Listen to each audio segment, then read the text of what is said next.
Doc, may asawa ka na ba? Nakita naman ni Sean na agad na pakurap-kurap ang magandang mga mata nito habang nakatitig sa mukha niya matapos niyang lakas loob na itanong iyon dito. Pagkuway, pigil na pigil niyang hininga at nagantay sa isasagot nito nang makita niya ng bumukas saradong manipis at mapupulang mga labi nito. Hanggang sa sumagot na nga ito na mahina roon. Wala pa. Bakit mo nga pala itanong? At nang marinig niya ang sagot nito ay agad nitong muling tinanong ang dalaga. Boyfriend po, Doc. Meron ba? Nangingiting tanong nito na agad namang ikinapula ng magkabilang pisngi nito at nang iwas ang tingin sa kanya. Napakagat tuloy si John sa pang-ibabang labi niya agad dahil sobrang nakukyutan siya rito sa ginawa nitong yon. Parang gusto niya tuloy itong halikan. At bahala na if ever nasampalin siya nito agad. Sobrang naa-attract siya sa doktora. Pero syempre hindi niya gagawin yon. Baka mabadshot siya panigurado. At ayaw niyang mangyari yon. Kaya nakangiting nag-antay na lang siya sa isasagot nito roon hanggang sa nakita niya na itong marahan na tumingin sa kanya at nakataas pa ang kilay na nagsalita. At ano naman ngayon sa'yo kung wala kang akong boyfriend?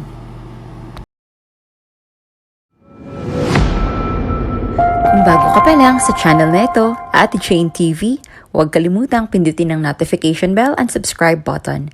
Sana po hindi naman malaking abala sa inyo ang pagpindot ng subscribe button dahil ang kapalit po nito ay ang pagsuporta para makapag-produce ng mga libreng stories sa mga channels ni Ate Jane. Maraming salamat!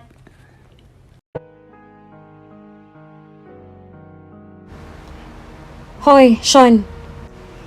Totoo ba yon, ha? Hiniwalayan mo kapatid ko? Gago. Ikaw pa talaga nakipaghiwalay, ha? Tila umuusok ang ilong sa galit na maangas na tanong ni Jacob kay Sean. Sabay tulak ng malakas sa matipunong dibdib niya. Nagsalubong naman agad ang mga kilay ni Sean sa narinig at sa ginawa ng kuya ng ex-girlfriend na si Chelsea. Pagkuway lihim na nagtatagi sa mga ngipin, nagsalita siya. Look, pare. Hindi ko naman kasi dapat gagawin yun. Nakita ko siya kahapon nakasama yung katropa mong si Jinx sa isang motel at nakaakbay pa yung gago sa kanya habang naglalandian papasok sa loob ng motel. Pilit na pinapakalma pa ni Sean ng tono ng kanyang boses nang isagot niya iyon sa nagbabagang si Jacob.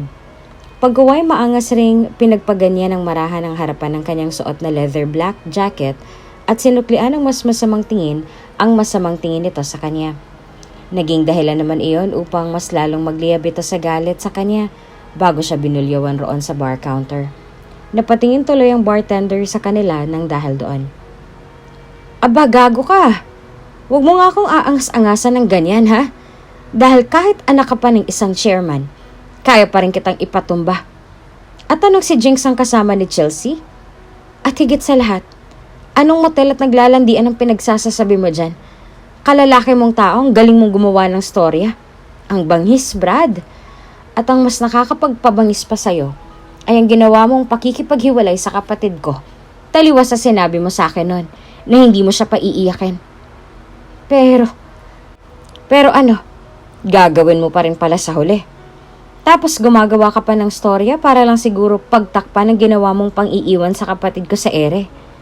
Pero itong tandaan mo, hindi mo ako mapapaniwala sa mga salitang inimbento mo para lang pagtakpan ng kasalanan mo sa kapatid ko. Kasi baka nakakalimutan mo. Mas kilala ko pa sila kaysa sa'yo. At bakit mo nga pala nasabi yan? Dahil ba, lagi na silang magkasama recently? Well, kung yan ang iniisip mo, pues nakakatawa ka. Sinasamahan niya lang ang kapatid ko sa mga lakad kasi lagi ka na lang unavailable. Pagyayayain ka niyang mag-date kayo. Kaya si Jinx na lang ang sinasama niya. At ikaw namang si Tanga, tamang hinala agad. Alam ko kayang hindi magagawa ni Jinx namang agaw ng jowa. Lalo pat kapatid kong pinag-uusapan dito. Kaya ikaw, Sean, ha? Dahan-dahan ka sa pananalita mo. At higit sa lahat, ikalma mo ang pagiging maangas mo. Dahil baka hindi kita matansya at maupakan na lang kita bigla pag nakita kita ulit. At sisiguraduhin kong mababasag yung napakakinis at napakagwapo mong muka na siyang kinababaliwan ng kapatid ko. At kapag nangyari yon, paniguradong wala ng mga babayang mababaliw at magkakandara pa sa'yo. Wika at pagbabanta pa ni Jacob bago nang uuyam na humalakak roon. Hindi naman mapigilan ni Sean na magtaas ng kilay sa lahat ng mga narinig niya. Pagkuway kalmadong napabuga ng hangin at kakamot-kamot na kanyang sentido bago nagsalita. Teka lang pare. Dinadigest ko pa kasi lahat ng sinasabi mo eh. So, ang ibig mong sabihin, santo na si Jinx sa paningin mo at santa naman yung kapatid mong si Chelsea? Pare, kung santa siya, bakit siya mismo nagpumilit na maging kami nun? Bakit papansin siya ng papansin sa akin nun? To the point na siya na mismong pumupunta sa kondo ko kahit hindi pa naman kami. Yan bang ugali ng mga santa na karapat-dapat ng isang patong-patong na tiwala? Tapos pag nakatalikod ako, kung sino-sino na lang ang sinasamahang lalaki? Hindi lang si Jinx, para sa kaalaman ng makitid na utak mo. Alam mo, hindi ko dapat sinasabi to sa'yo eh. Kasi kahit ginagago ako ng kapatid mo, kahit papaano ay tao pa rin ang tingin ko sa kanya. Pero lumampas ka na pare. At sa tingin ko nga ako pang pinagmukha niyang masama at nagpanggap siyang biktima. Kaya galit na galit ka ngayon sa akin. Grabe pare. Ang galing umakting niyang kapatid mo na siya pa ngayon ang biktima. Parang kahapon lang masaya pa silang nagtatawanan at naglalandian papasok sa isang hotel. Paano ko nalaman? Nakita ng dalawang mata ko mismo na mapadpad din ako kahapon, hindi kalayuan sa motel na yan. Kasi may mahalagang bagay akong ginawa. Pero alam kong mawawalan lang din ulit ng saysay ang sinasabi kong to sa'yo. Kasi uulitin ko, santa ang tingin mo sa kapatid mo. Kasi yan ang pinapakita niyang imahe sa'yo at sa mga magulang niyo. Samantalang kung santo naman yung kaibigan mong si Jinx na katiwa-tiwala talaga para sa paningin mo, bakit kanya ibinenta sa isang grupo na may galit sa'yo? Nakonektado rin sa akin at naging dahilan yon upang hindi ka malang niya nagawang tulungan nung pinagsasasapak at pinaghahampas ka ng baseball bat ng mga ito. Habang siya lang nag-iisang kasama mo ng gabing yon. At nasabi pa nga ng isang miyembro ng grupong yon sa akin, magaling daw umakting tong si Jinx noon na para bang takot na takot talaga sa nangyari sa'yo. Baka kunwari hindi ka magawang tulungan man lang kahit sandali. Pero ang totoo pala, binayaran na siya para pumayag at dalhin sa lugar na yon sa hindi halatang paraan upang gulpihin ka lang. Napakalaki mong tanga. Hindi mo nahalata yun? Bobo ka pala eh. Ngayon lang ako naniniwala sa mga sinasabi ng iba na tanga ka at mabilis mauto. At bakit naman nadawit bigla sa usapan ng kagapuhang taglay ko? Alam ko namang kahit ilang libong gulpi pang ihataw mo sa akin, hindi ako malalamangan. Wag na nga pare, hindi mo talaga ako malalamangan kahit kailan.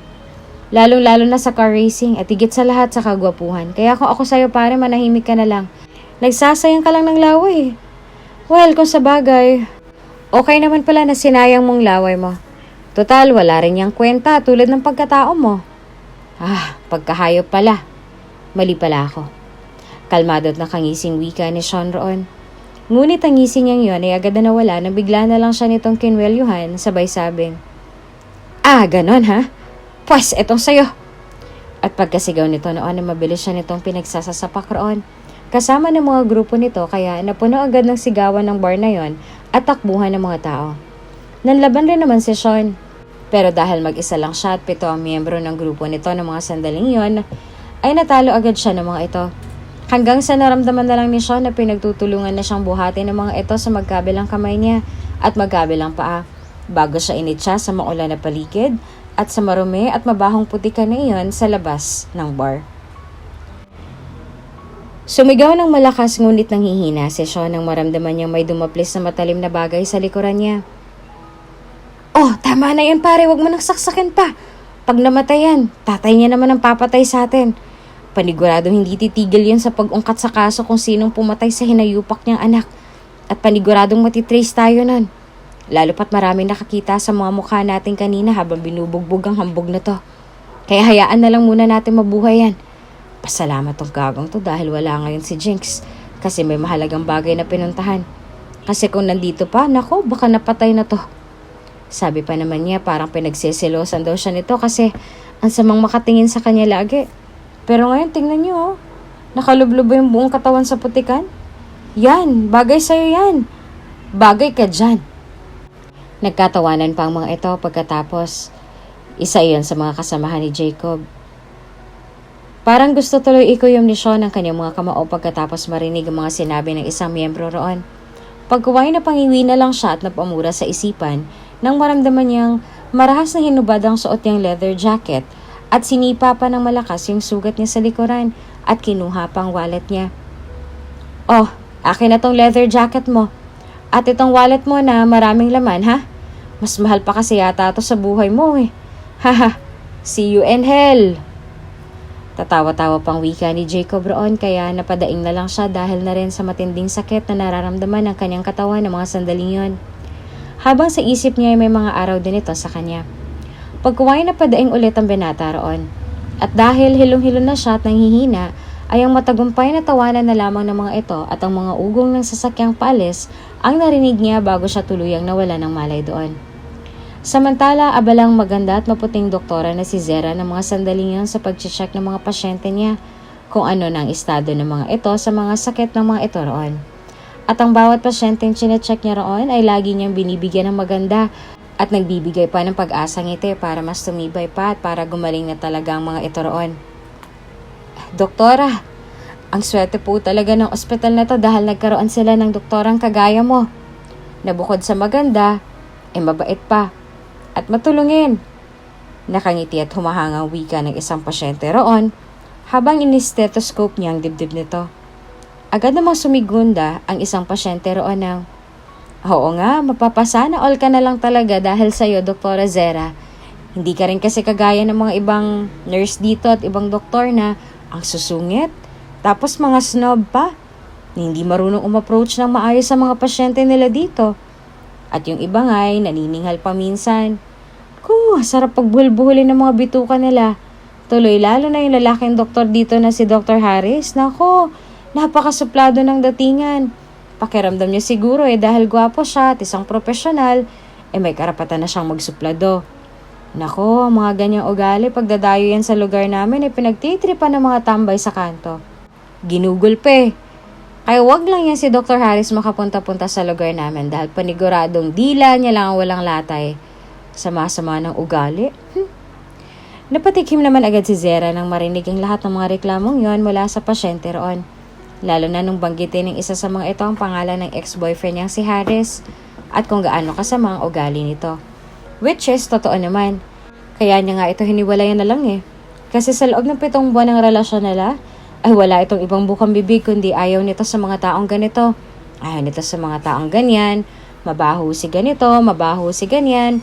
Puro na lang yata pang insulto at pang mamaliit sa kapwa ang narinig niya mula sa bibig nito. Idagdag pang kadalasan ding namumutawi sa bibig nito ay kung gaano itong kagwapo at higit sa lahat, ito raw ang pinakagwapong lalaki sa loob ng ospital na yon. Nakakangiwing pakinggan pero yun talagang totoo. Ganon ito kabilib sa sarili nito kaya hindi rin nagtagal talaga ang relasyon nila. Kasi yun ang mga bagay na nakakapagpa-turn off kay Zera sa dating nobyo nito. Tapos makaraan ng 1 linggo ay nabalitaan niyang may bago na itong nobya na isang nurse na nasa department nito.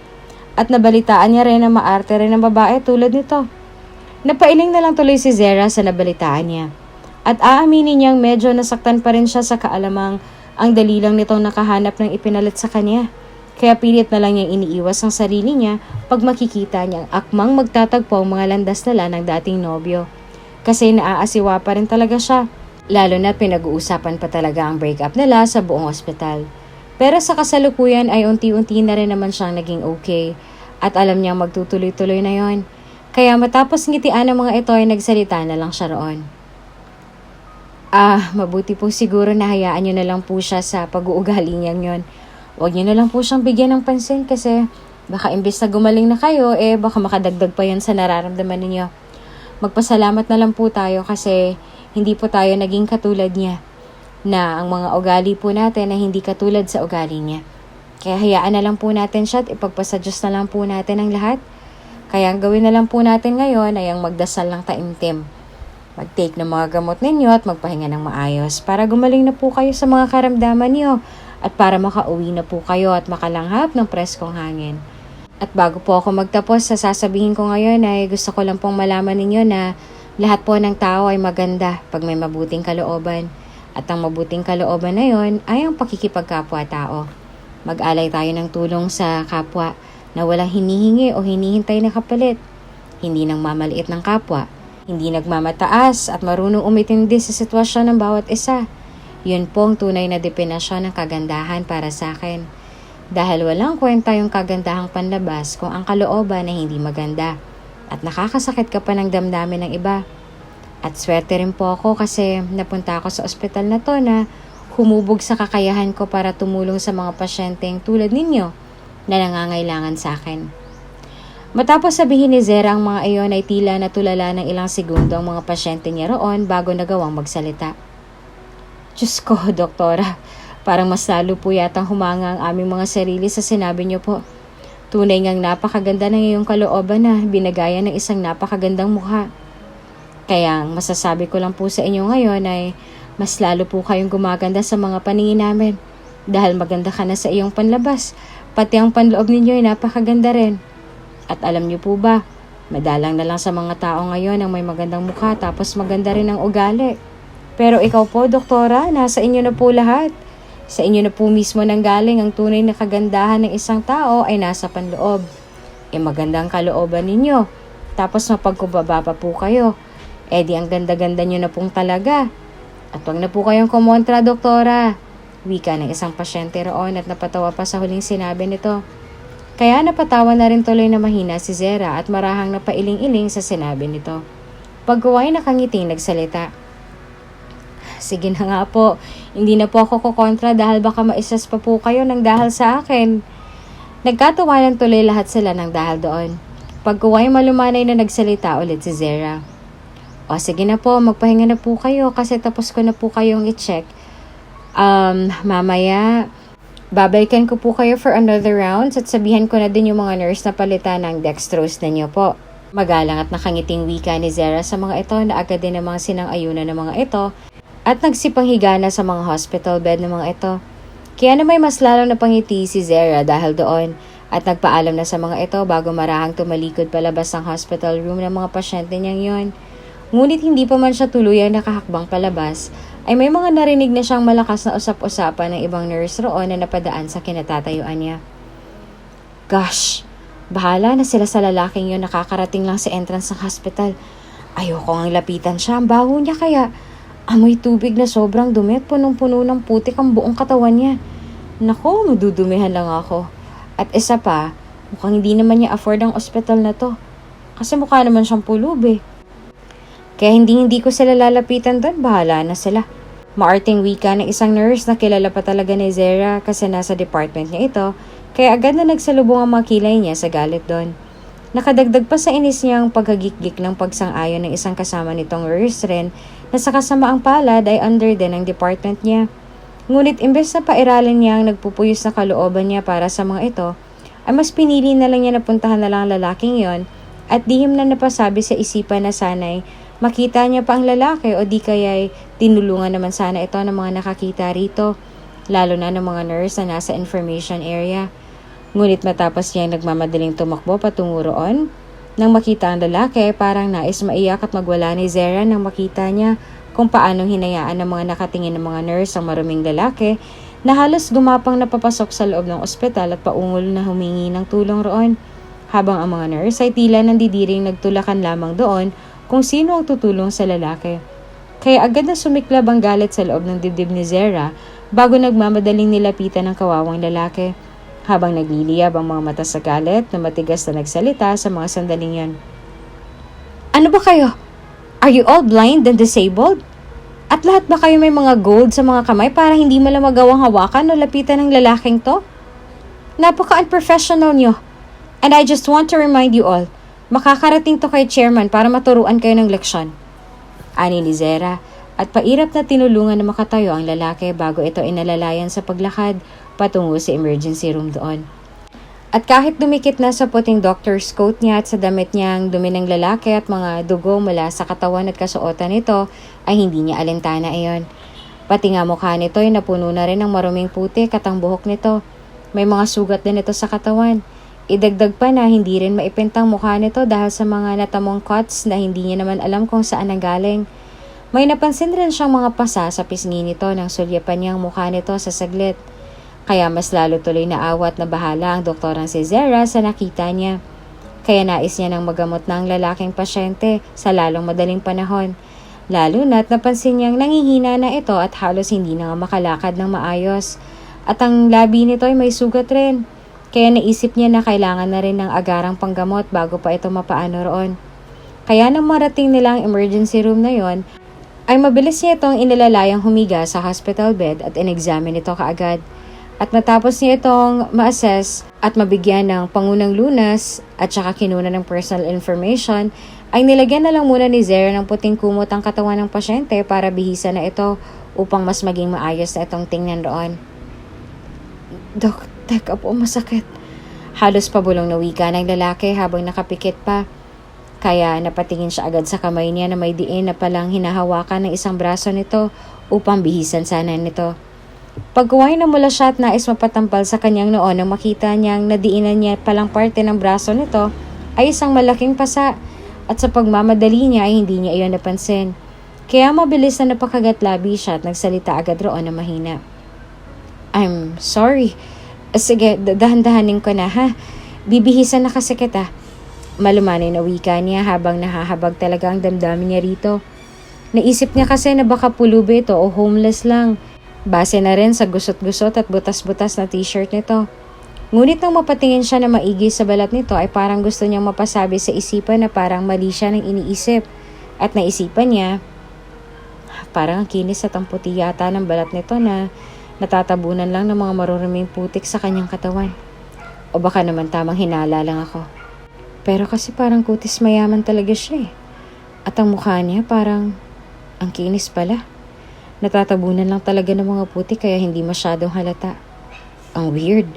Nakakunot noong wika pa ni Zera sa isipan, ngunit agad siyang natauhan ng maramdaman niya ang marahang pagdampi ng mainit na palad nito sa kanyang kamay at tuloy-tuloy ang paghinga ng malalim bago mahinang nagsalita. Ako na pong bahalang magbihis sa sarili ko, Dok. Kaya ko na po. At isa pa po, babae po kayo.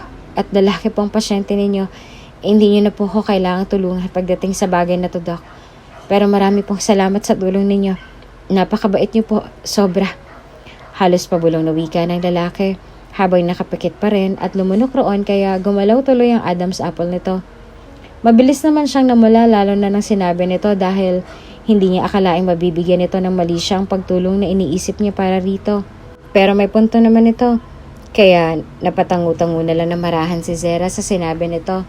At ang sabi na lamang ni Zera ay, sigurado ka ba kasi baka hindi mo pa talaga kaya at nahihiya ka lang. Alam mo kasi minsan talaga ay darating talaga kami mga doktor mga nurse sa ganitong sitwasyon pag kinakailangan. Lalo na pag walang pamilya na matawagan namin sa mga gamit na makukuha namin sa mga unconscious patients. Kaya kami nang nagbibihis sa kanila para kahit papaano ay malinis na silang tignan at hindi na mukhang may sakit o may dinadamdam. Pero kung kaya mo talagang bihisan ng sarili mo ngayon, then okay lang din. Ang importante ay ma-examine na kita at mamaya din ibibigyan na kita ng gamot para gumaling ka na. So for now, tatawagan ko muna ang driver ko para mabilhan ka ng mga damit at ng mga kakailanganin mo dito.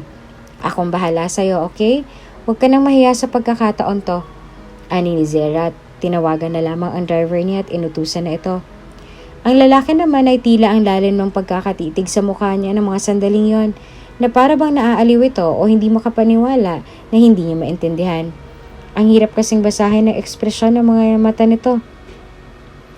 Magpahinga ka na muna saglit habang hindi pa dumadating ang driver ko. Saglit lang din at kukuha lang ako ng dextrose mo. Kakabitan na lang kita nun. Wika niya at umalis na nga. Makalipas ang ilang minuto ay bumalik siya dala-dala ng dextrose at maingat na nilagyan na nga ito niyon.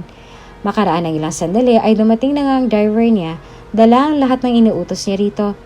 Marahil ay walang masyadong tao sa department store na pinuntahan ito at hindi mahaba ang pila kaya agad itong nakabalik. Kaya naman tiningnan niya ito at sinabihan ng, mukhang hindi mo kakayanin na magbihis ngayon na mag-isa kasi may dextrose ka na. Importante naman kasi na malagyan ka kaagad ng dextrose eh. So paano ba to? Sige, ganito na lang ha. May ipapadala ako dito na isang mabait na male nurse at siya nang ipapaasikaso ko sa'yo. Aalalayan kanya makapagbihis, okay ba yon? May kung ilang minutong nag-isip pa rito roon pagkuway bumuntong hininga at sumagot na mahina. Sige po, Dok. Salamat po. Kaya napangiti si Zera tumugon. Naku, walang anuman. Trabaho naman talaga namin yan. O siya, iiwanan na muna kita saglit ha. Lalabas na muna ako para tumawag na mag-a-assist sa'yo na male nurse para makapagbihis ka na. Aniya tumayo na nga sa pintuan ng emergency room at nang makakita ng isang male nurse ay tinawag niya ito roon. Tumalima naman agad ang nurse at magalang na yumuko ng kaunti sa kanya kaya sinabihan niya ito agad na alalayan ng kanyang pasyente at sinabihan pa niya nga ito ng at pagkatapos niya makapagbihis ay tumawag ka kaagad ng ibang kasama para alalayan din siya na makapasok sa hospital room natin dito para makapagpahinga na siya. Kailangan niya yon. Did you get all that? Agad namang tumango ang nurse at nagsalita. Yes po, Doc. Kaya napangiti agad si Zara ng mga sandaling yon at binalingan na ang kanyang pasyente. So, aalis na muna ako ha? Si Zane ang bahala sa'yo dito. Don't worry, he's nice. Hindi nga lang siyang nakakita sa'yo agad kanina pagpasok mo rito. But anyways, I'll go ahead now. And by the way, ang bawat hospital room sa hospital na to ay may mga telepono sa loob. Kaya pag may kailangan ka, may telepono sa pader sa itaas ng magiging higaan mo mamaya. Tumawag ka lang doon if ever para ma-assist ka ng mga nurse dito. And don't worry, magtitinunang mga yon dahil napagalitan ko na sila kanina. Nakangiting wika ni Zara na naging dahilan upang makita niya ang dahan-dahang pagmulat ng lalaki ng mga mata nito at ang dahan-dahang pagsilay ng mga matatamis at mapagpasalamat ng ngiti sa mga labi nito. Pagkuway habang tinititigan siya nito sa mga mata ay nagsalita. Salamat, Doc. Napakabait mo naman. At napakaganda mo po pala. Kahanga-hanga ka. Wika nito na mas kumiti pang lalo kay Zara bago muling pumikit roon at nahinga ng malalim habang may ngiti pa rin sa mga labi nito. Napatingin tuloy si Zara sa ibang direksyon at napatikim roon. Nahihiya kasi siya, lalo pat may isang nurse na nakarinig noon at baka kung ano pang isipin nito. At isa pa pakiramdam niya kasi ay naging gwapo ito bigla sa paningin niya dahil sa ngiti nitong yon at sa mga sinabi nito. Kahit hindi pa niya nakita ng lubos ang mukha nito. Pero bumuntong hininga na lamang si Zara roon at pilit na pinalis ang nararamdaman niyang yon para sa lalaking pasyente. Pagkuway na pahinga ulit siya ng malalim bago ngumiti rito at nagsalita. Salamat sa papuri pero ganyan naman talaga ang trabaho namin bilang mga doktor at nurse sa isang ospital. Tumutulong sa mga pasyente namin. Sadyang makalimutan lang siguro ng iba kung ano ba talaga ang trabaho nila rito at responsibilidad. Kaya pasensya ka na sa naging behavior ng mga nurse kanina. Pasensya ka na din kung hindi ka nila agad natulungan. Napangiti naman muli ang lalaki. Ngunit sa pagkakataong yon ay hindi na iyon isang matamis at mapagpasalamat ng ngiti, kundi isang napakamakahulugang klase ng ngiti. At hindi niya iyon matukoy kung ano. Pero pakiramdam niya ay hindi kaaya-aya ang kahulugan ng ngiting yon ng lalaki. Lalo na magsalita ito roon ng mahina habang nakapikit pa rin. Okay lang yun, Doc. May kalalagyan din sila. Kasi diba, sabi mo po kanina, ipaparating mo yun sa chairman ng hospital na ito. Kaya magandang ideya yun. Gawin mo yun para maturuan sila ng leksyon. Napalunok naman agad si Zara ng dahil doon. Nagkatinginan pa nga sila ng nurse sa mga sandaling yon dahil ang totoo, tinakot niya lang ang mga ito upang magtanda na. Upang tumino na. Pero hindi ibig sabihin nun na itotohanin niya talaga ang kanyang sinabi kanina. At isa pa, baka masabihan siyang sip-sip. At ayaw niyang matagurian na ganon. Pinakaayaw niya yon. Kaya pilit na lang siyang tumawa na mahina at nagsalita na ng mga sandaling yon. Sige, alis na ako. Babalik ako mamaya at pupuntahan na kita sa magiging room mo. At sana pupunta ko sa room mo mamaya para i-check at para painumin ka ng gamot ay medyo maayos ang pakiramdam mo. Kaya paalam na muna sa ngayon ha, magpahinga kayo muna saglit. Babalik din ako mamaya. Malumanay na wika ni Zara na agad namang marahang nagpadilat sa mga mata ng lalaki bago nakangiting sumagot sa kanya. Okay, Doc, salamat po ulit. Isang matipid na ngiti naman at bahagyang pagtango ang isinagot niya rito bago tuluyang lumabas at naglakad na papuntang opisina niya. Pagkuway na pangiti siya at pakiramdam niya ay progressive na naman ang buong araw niya roon sa ospital. At para kay Zara ay isang major accomplishment na iyon para sa isang frontliner na katulad niya. Kahit sobrang pagod ang buong araw niya bilang doktor roon, masaya siya pag may natutulungan siyang mga pasyente. Lalo na nang may natulungan na naman siyang pasyente na tulad ng lalaking yon na labis na nangangailangan ng tulong niya kanina. Napangiti na lang tuloy si Zera sa kahawalan habang inaalalang magandang ngiti ng lalaki bago natigilan at naiiling na lamang doon. Samantala, Dad, please, wag na po kayong maraming tanong. Okay lang po talaga ako. Okay na po ako ngayon. So please, Dad, kayo na pong bahala sa bills ko dito soon, ha? Nasnatch ang mga gagong yun ng wallet ko eh. At isa pa, hindi ako pwedeng mag-bank transfer ngayon kasi medyo namumulubi pa ako. So wika ni Sean sa kanyang ama sa kabilang linya habang isinuot niya ng isang pajama roon na pinabili raw ng maganda at mabait na doktora para sa kanya, sabi na naghatid noon kanina. Napangiti tuloy na matamis si Sean dahil doon. Okay, I'll do it. May uutusan lang akong tao para magbayad ng bills mo dyan. Wika ng kanyang ama na agad namang tinanguan ni Sean bago sumagot rito. That's way better, Dad. Thanks a lot. Mula sa puso na wika ng binata sa ama. Nagtanong naman ito agad sa kanya roon. Pero iho, bakit ba kasi hindi ka na lang dumiretso sa kondo mo? Napabuntong hininga naman si Sean bago sumagot. Dad, they got my car too. Dinamay pa na nahimik kong sports car. Kakainis. Buti na lang at malapit lang ang ospital kaya inipon ko na lang lahat ng lakas ko para makapunta dito. Iiling-iling na maktol na lamang ni Sean ang mga sandaling yon. Okay, so what are we waiting for? Ipapapulis na natin sila kung ganon. Narinig ni Sean na wika ng ama. Napangiti naman agad ang binata sa sinabi nito sabay sagot ng, Dad, wag na. Hindi nakakaangas yan. At baka isipin nila na duwag ako kaya umaasa na lang ako sa pulis. Ayoko ang pagtawanan nila, Dad. Isang malaking kahihiyan yan sa pagkatao ko. Sa pagkalalaki ko, Dad. Kaya nga kahit halos gumapang na ako kanina, makarating lang dito ginawa ko. Hindi ako dumiretso sa police station sa malapit. Dito na ako dumiretso para magamot na ako kasi sobrang sakit ng katawan ko. At baka maubusan pa ako ng dugo dahil sa mga sugat ko. Kasi sabi ko nga kanina, lalim ng mga sugat ko dahil ginamitan nila ako ng parang matigas na bakal sa kamao nila. At mabuti na lang kasi malapit lang to doon sa bar na yon kung saan ako pinagtutulungang bubugin ng mga hayop na yon at tinumba pa ako sa putikan hindi kalayuan sa bar. Mga ungas talaga. May araw din sila sa akin. But don't worry, Dad. Ngayon okay na ako. Inasikaso ako na maayos sa isang doktora dito sa hospital. Wika ni Sean at napangiti pa pagkatapos. Naalala tuloy niya ang mukha ng doktora. Ang ganda-ganda talaga ng maamong mukha nito at mas lalong na-enhance ang kagandahan nito kapag ngumingiti. Actually, tingin niya crush na nga ito. Kaya lang naisip niya baka may boyfriend ng babae o hindi kaya asawa. Sa ganda ba naman ng doktorang yun ay walang magbabalak na imay nito agad? Naisip tuloy ni Sean.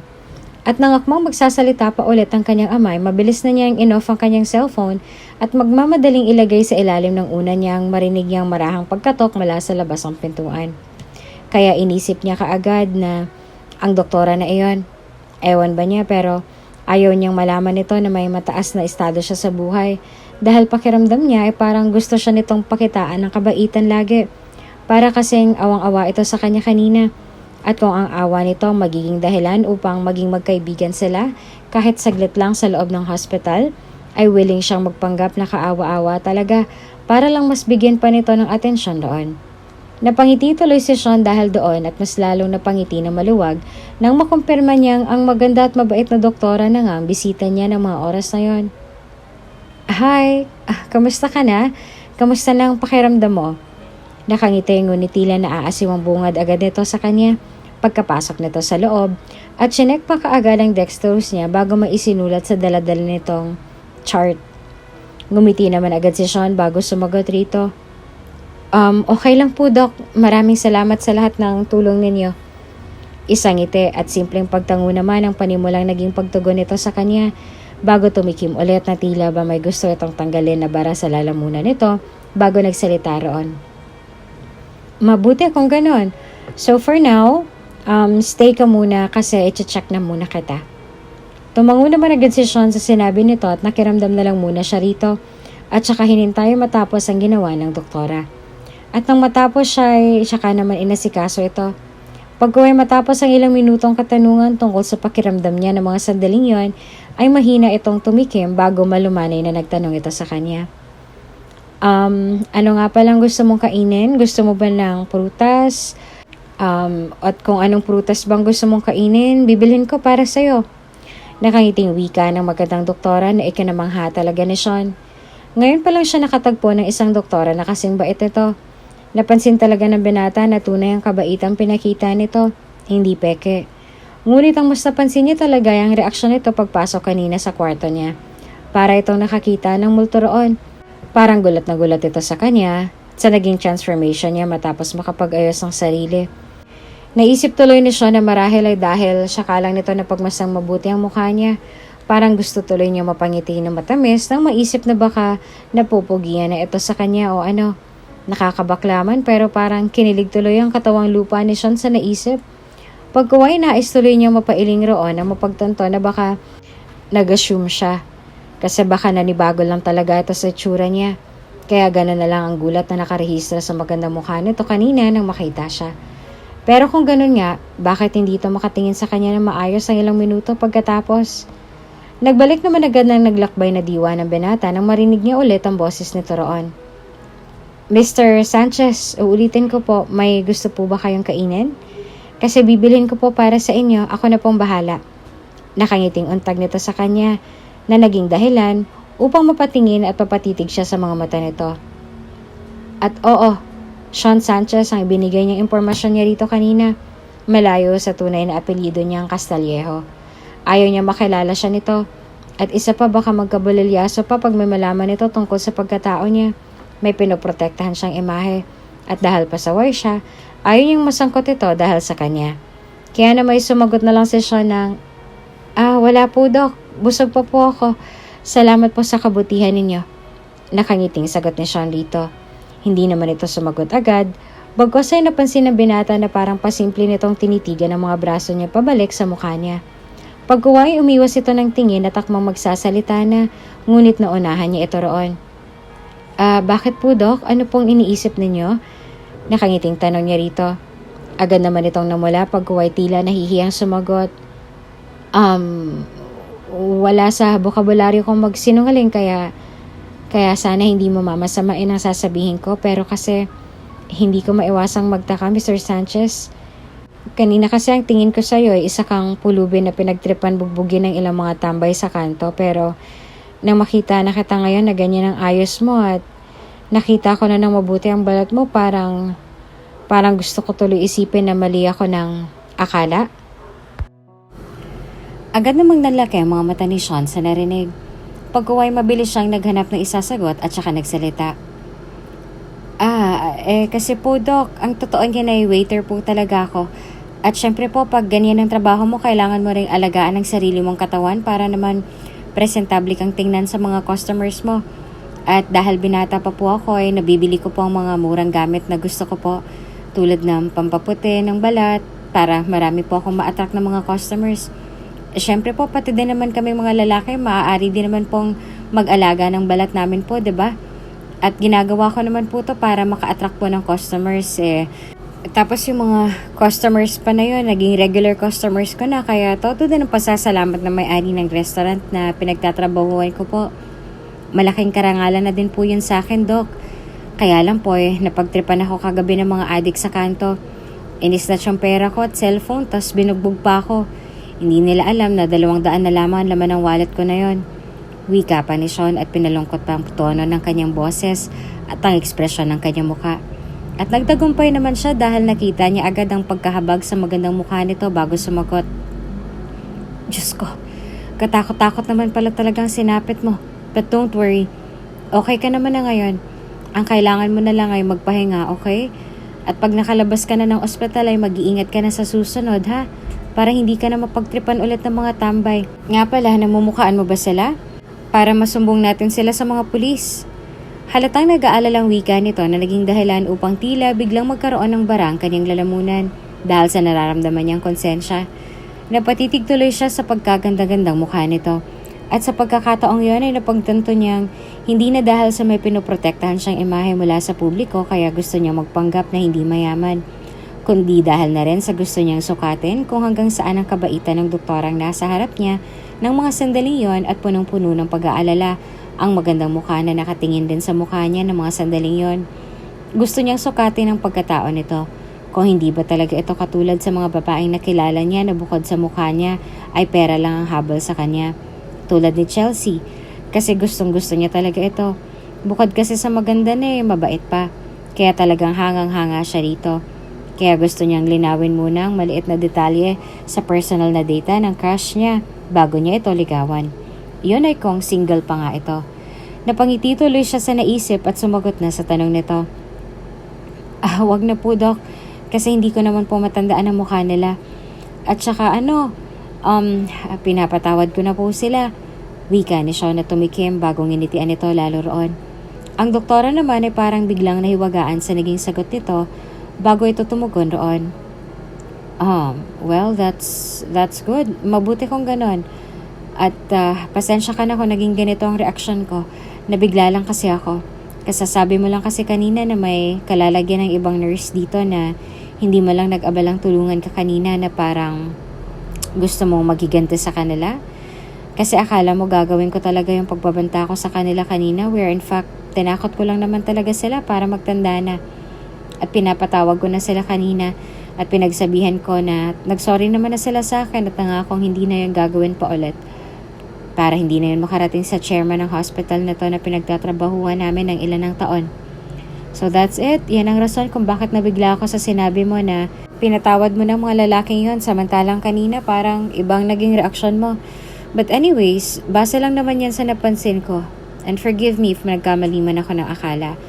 At nagpapasalamat na rin ako kasi naisipan mo na magpatawad at ipagpasa Diyos na lang lahat. Sukat sa sinabi yon ng doktorang kaharap, ay hindi na mapigilan ni Sean ang iwas ang tingin niya mula rito. Nahihiya kasi siya kasi akala niya hindi nito nahalata ang mga kilos at salita niyang yon. Grabe pala ito sa obserbasyon at prangka pa itong magsalita. Yung tipong alam mo talaga ang bawat salita na lumalabas mula sa dibdib nito ay totoo talaga at hindi sugar-coated. Hindi katulad ng ex-girlfriend niya na halatang kaplastikan lang lahat ng sinasabi at pa-victim pa. Nais tuloy mapailing ni Sean sa naisip at mas trumipli pa tuloy ang paghanga niya rito. Iyan kasi hinahanap niyang personalidad ng isang babae. Yung hindi plastic magsalita. Yung totoo lahat ng sinasabi. Kaya naman hindi niya na napigilan ang sarili na sagutin na ito roon. Kaya nga po, Dok, nagpapasalamat din po ako kasi naisipan ko nang magpatawad. Naimpluwensyahan mo kasi ako sa kabaitan mo kaya gusto ko na rin baguhin ang sarili ko ngayon para maging mabuting tao na rin ako kagaya mo. Nakangiting wika pa ni Sean rito na ikinangiti na rin ito. Pero syempre, hindi totoo ang sinabi niya rito kasi babalatan pa talaga niya ng buhay ang mga hinayupak na grupo ni na Jacob. Mag-antay lang ang mga ito na magkita silang muli kasi hindi uso sa kanya ang salitang pagpapatawad. At naisip pa niya, ako magpapatawad? No way in hell. Magtutuos muna kami kahit sa impyerno pa kami umabot ng mga hayop nila. Pero dahil gusto kong bumangong pangalan ko sa'yo, Doc, syempre papretend muna ang pogi ngayon. Baka mabad siya agad Liligawan pa kasi kita. Maganda kong doktora. Nais mapangiti na wika ni Sean sa isipan bago napagdesisyon na natanungin na ito ng isang katanungan sa isipan niya na gusto niya nang bigyan ng kasagutan. Kaya na may mahina siyang tumikim roon at pa-cute nang initian ito bago nagsalita roon. Doc, may asawa ka na? Nakita naman ni Sean agad na pakurap ang magandang mga mata nito habang nakatitig sa mukha niya matapos niyang lakas loob na itanong ngayon dito. Pagkaway pigil na pigil niya ang hininga at nag-antay sa isasagot nito nang makita niya ng bumukas sarado ang manipis at mapupulang mga labi nito hanggang sa sumagot na nga ito na mahina roon. Wala pa. Bakit mo nga pala na itanong? At nang marinig ang sagot nito ay agad itong tinanong ulit. Boyfriend po, Doc. Meron ba? Nangingiting tanong niya rito. Na agad namang ikinapul agad na magkabilang pisngi nito at napaiwas ang tingin sa kanya. Napakagat tuloy si Sean sa pang-ibabang labi niya agad dahil sobrang nakukyutan siya rito sa ginawa nitong yon. Parang gusto niya tuloy itong halikan at bahala na pagsampalin siya nito agad. Sobrang na-attack na kasi siya rito Pero syempre hindi niya gagawin yon. Mababad shot siya panigurado. At ayaw niya kayang mangyari yon. Kaya nakangiting nag-antay lang siya ng isasagot rito hanggang sa nakita niya na itong marahan na tumingin sa kanya ulit at nakataas pa ang kilay na nagsalita. At ano naman ngayon sa'yo kung wala akong boyfriend? Sinuklian naman niya ng halatang kunwari lamang na pagtataray nito roon ng isang pagkatamis-tamis ng ngiti sa kanyang mga labi bago tumungo rito. Masaya ako syempre. Kasi gusto kita. At gusto kitang ligawan kung pwede lang sana, Doc. Aniya tumikim dahil pakiramdam niya ay kinabahan siya bigla sa magiging sagot nito. Pagkaway na palunok ng binata nang tila hindi ito makahuma agad sa tanong niya rito. Pinakatitigan pa siya nito mabuti. Mula sa mga mata niya hanggang sa buong mukha niya. Na tila ba hindi talaga ito makapaniwala sa naging tanong niya. Pagkaway ngumiti ito sa kanya at sumagot. Yes, I don't have a husband and most of all, I don't have a boyfriend. But sad to say, I'm still not open for a new relationship yet. At isa pa, we're still strangers, Mr. Sanchez. Marami ka pang hindi alam tungkol sa akin. Yet, here you are saying na gusto mo ako at gusto mo akong ligawan na para bang ilang araw na tayo nagkakilala ni hindi mo pa nga alam ang pangalan ko at background ko. So I'm sorry to say but I find this hilarious. Kasi parang ang dali lang sa'yo na mandigo sa isang estranghero at halatang sanay na sanay ka na sa gawain to. So let me just ask you, babaero ka ba? Seryosong wika nito at tanong nito sa kanya na naging dahilan upang siya naman ang hindi magawang makapagsalita agad ng mga sandaling yon. Pakiramdam niya ay para siyang sinampal ng ilang libong beses sa sinabi nito dahil yun ang pinakaunang beses na may babaeng nang-reject sa kanya at personal pa siya sa pagtanong kung babaero ba siya. Kaya na may napahagod na lamang si Sean sa kanyang batok at nagsalita. Pasensya ka na kung medyo naging bastos ako sa paningin mo pero sadyang gusto lang talaga kita kaya hindi na ako nakapag-isip ng tama at hindi ko man lang naisip na baka ikakagalit mo yon. Kaya pasensya ka na ulit, Doc. Hindi na po mauulit. At hindi po ako babaero, Doc. Sadyang naging aggressive lang siguro ako kaya nasabi ko yun agad sa inyo na sobrang gusto ko po kayo. At alam ko pong luma ng linyang to pero gagamitin ko pa rin po sa'yo kasi totoo naman iba ka kasi sa lahat ng babaeng nakilala ko. Iyon lang, Doc. Nahihiya at bukal sa puso niyang sabi. Kasi halata talaga sa magandang mukha nito na hindi nito nagustuhan ang sinabi niyang yon. Ang dating kasi ay parang naging presko patuloy ang pagkakasabi niya noon kasi agad niyang sinabi na gusto niya itong ligawan. Kaya nais niya tuloy sa pakin ng sarili dahil sa katangahan niya na sa buong buhay niya ay siya ka pa lang talaga lumabas at sa harap pa mismo ng babaeng labis na nagugustuhan niya. Bad trip. Nais mapahilamos sa mukha na wika na lamang ni Sean sa isipan. Iwas na iwas pa naman siyang huwag mabadshot pero nangyari pa rin pala. Parang gusto niya tuloy iuntog ang ulo niya sa pader ng ilang ulit hanggang sa ma-amnesia na lang siya upang mawala ng hiya na nararamdaman niya ng mga sandaling yon habang kaharap ang crush niya. Pagkuway na tauhan na lamang siya nang marahan siya nitong tapikin sa kanyang braso at nagsalita. Okay na yon, pinapatawad na kita. Nabigla lang kasi talaga ako kasi first time kong tanungin at sabihan ng gano'n ng mga pasyente ko. So sorry din kung natanong kita kung babaero ka ba. I guess I was completely out of the line too, so again, I'm sorry as well. Wika nito at nginitian siya nito ng matipid. Napahagod naman ulit si Sean sa kanyang batok at nahihiyang gumanti ng ngiti rito. Pagkaway nagsalita na rin siya ng mahina roon. Naku, wag mong isipin yun, Doc. Kasalanan ko naman Pero at least nasabi ko ng nararamdaman ko sa'yo. At least aware ka na roon. Kaya masaya na rin ako kasi nasabi ko sa'yo ang nararamdaman ko kasi gumaan na rin yung pakiramdam ko. Ganito kasi talaga ako, Doc. Pasensya na. Gusto kong sabihin agad kaysa patagalin pa at magsisi rin ako sa huli kasi nang magkaroon ako ng tsansa, hindi ako kumilos agad. Kaya para sa akin, mas maganda pa rin na maging straightforward minsan. Kaya humahanga ako sa'yo ng labis kasi yan ang isa sa mga gusto kong personalidad ng isang babae. Ang prangka kong magsalita. Pero salamat pa rin po, Doc. At hindi mo po ako prenangka ng todo-todo at hindi ka nagpakita na galit ka sa sinabi ko. Pinakita mo pa rin na mabuti kang tao at tunay kang profesional kung makipag-usap sa ibang tao. Kaya saludo po ako sa iyo dahil dyan. Wika pa ni Sean. Sumaludo pa ito habang may matipid na ngiti sa kanyang mga labi. Napatingin naman ito sa mga labi niya at parang gusto niyang mapakunot ang noo nang makita niya na tila naaasiwa naman ito sa mga sandaling yon. Kasi agad ito nagbawi ng tingin at napatikim bago nagsalita. Okay, natutuwa ko at naging malinaw ng lahat sa pagitan natin, Mr. Sanchez. At sana'y maging magkaibigan tayo pagkatapos nito. Dahil bukod sa gusto kong makatulong sa mga pasyente namin dito ay gusto ko ring maging kaibigan kayo upang maramdaman nyo na kahit sa kabila ng karamdaman nyo at problema ay hindi kayo nag-iisa at karamay nyo rin po ako kahit papaano.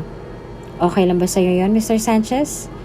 Nakangiti na wika nito sa kanya sa kalagitnaan ng sinabi nito. Nabuhayan naman agad ang loob si Sean pagkarinig niya na pwede pa rin pala silang maging magkaibigan ng babaeng nagugustuhan niya. At ito pa mismo ang nag-offer ng friendship sa pagitan nila, kaya napangiti agad ang matamis si Sean dito at inilahad ang kamay niya dito bago nagsalita. Kung gayo'y simula ngayon ay Sean na lang itawag mo sa akin, Doc, para mas hindi talaga tayo magkaasiwaan sa isa't isa pagkatapos nito. Saglit naman ito napaisip roon. Pagkaway matapos ang ilang segundo ay unti-unti na rin sumilay isang matamis na ngiti rin sa mga labi nito bago marahang tinanggap ang palad niya at saka magiliw na nagsalita roon. Okay, Sean, kung yan ang gusto mo. At tawagin mo na rin akong Zara kung ganon. Makabawi mo lang ako sa pang-turn down ko sa'yo. But don't worry, alam ko makakatagpo ka rin ng babaeng para sa'yo. Soon. And I wish you all the best for that. Napangiti naman si Sean sa sinabi nito at matapos pisilin ang marahan ng kamay nito ay marahan niya ng binitawan iyon bago sumagot. Salamat, Zara. Magmula ng mga sandaling yon ay naging magkaibigan na nga sila Zara at Sean. Hindi pa rin niya sinasabi rito ang katotohanan kung sino talaga siya dahil baka magalit na ito sa kanya sa pagsisinungaling niya at baka isipin nito na baka pinagtitripan lang niya ito. Kaya pinangatawanan na lang niya ang pagpapanggap niyang iyon para maging magkaibigan pa rin sila. Tuloy-tuloy din ang pag-aasikaso ni Zara sa binata hanggang sa tuluyan na nga siyang gumaling roon at ang mga sugat niya. Kaya matapos ang 3 araw na pananatili sa hospital, ay sinabihan na siya nito na pwede na siyang i-discharge roon na sobrang ikinatuwa naman ni Sean dahil sa wakas ay magagawa niya ng ilang araw niya ng pinanabikang gawin ang makapaghiganti na sa wakas sa grupo ni Jacob. Nais tuloy mapangisin ang binata sa naisip habang inaantay ang pagbalik ni Zara sa loob ng kanyang silid. Tapos na nitong tanggalin ng dextrose niya at ang sabi pa nito ay maghintay lang daw muna siya dahil may aasikasuhin pa ito at babalik din daw ito pagkatapos dahil may importanteng sasabihin sa kanya. Ewan niya kung ano yon kaya hinintay niya lang ito roon. Ngunit hindi pa man lumipas ang ilang minuto mula sa pag-alis nito ay biglang nagring ang cellphone niya at agad na nangunot ang noon niya ng binata nang makita niya ang pangalan ng kanyang inang nakarehistro sa screen ng kanyang cellphone ng mga sandaling yan. Hello, Ma? Nagtatakang bungat agad ni Sean dito na agad namang sinagot nito ng, Hello, Iho! Where are you? Nandito si Chelsea sa bahay ngayon. Gusto ka raw niyang makausap. Agad namang nagsalubong ang mga kilay ni Sean dahil doon at nagtatagis ang mga bagang na nagmamadali ng umalis sa hospital room na yon. Nais namang mandumo ni Zara nang bigla makita niyang umalis na si Sean mula sa hospital room nito. Mabilis siyang pinuntahan ito kanina roon nang malaman niyang bayad na pala ang bills ni Sean sa hospital. Siya na kasi ang magbabayad sana kasi naaawa siya rito ngunit nagulat na lamang siya sa nalaman na may nagbayad na raw ng bills nito kanina at ang pakilalang amo raw ni Sean.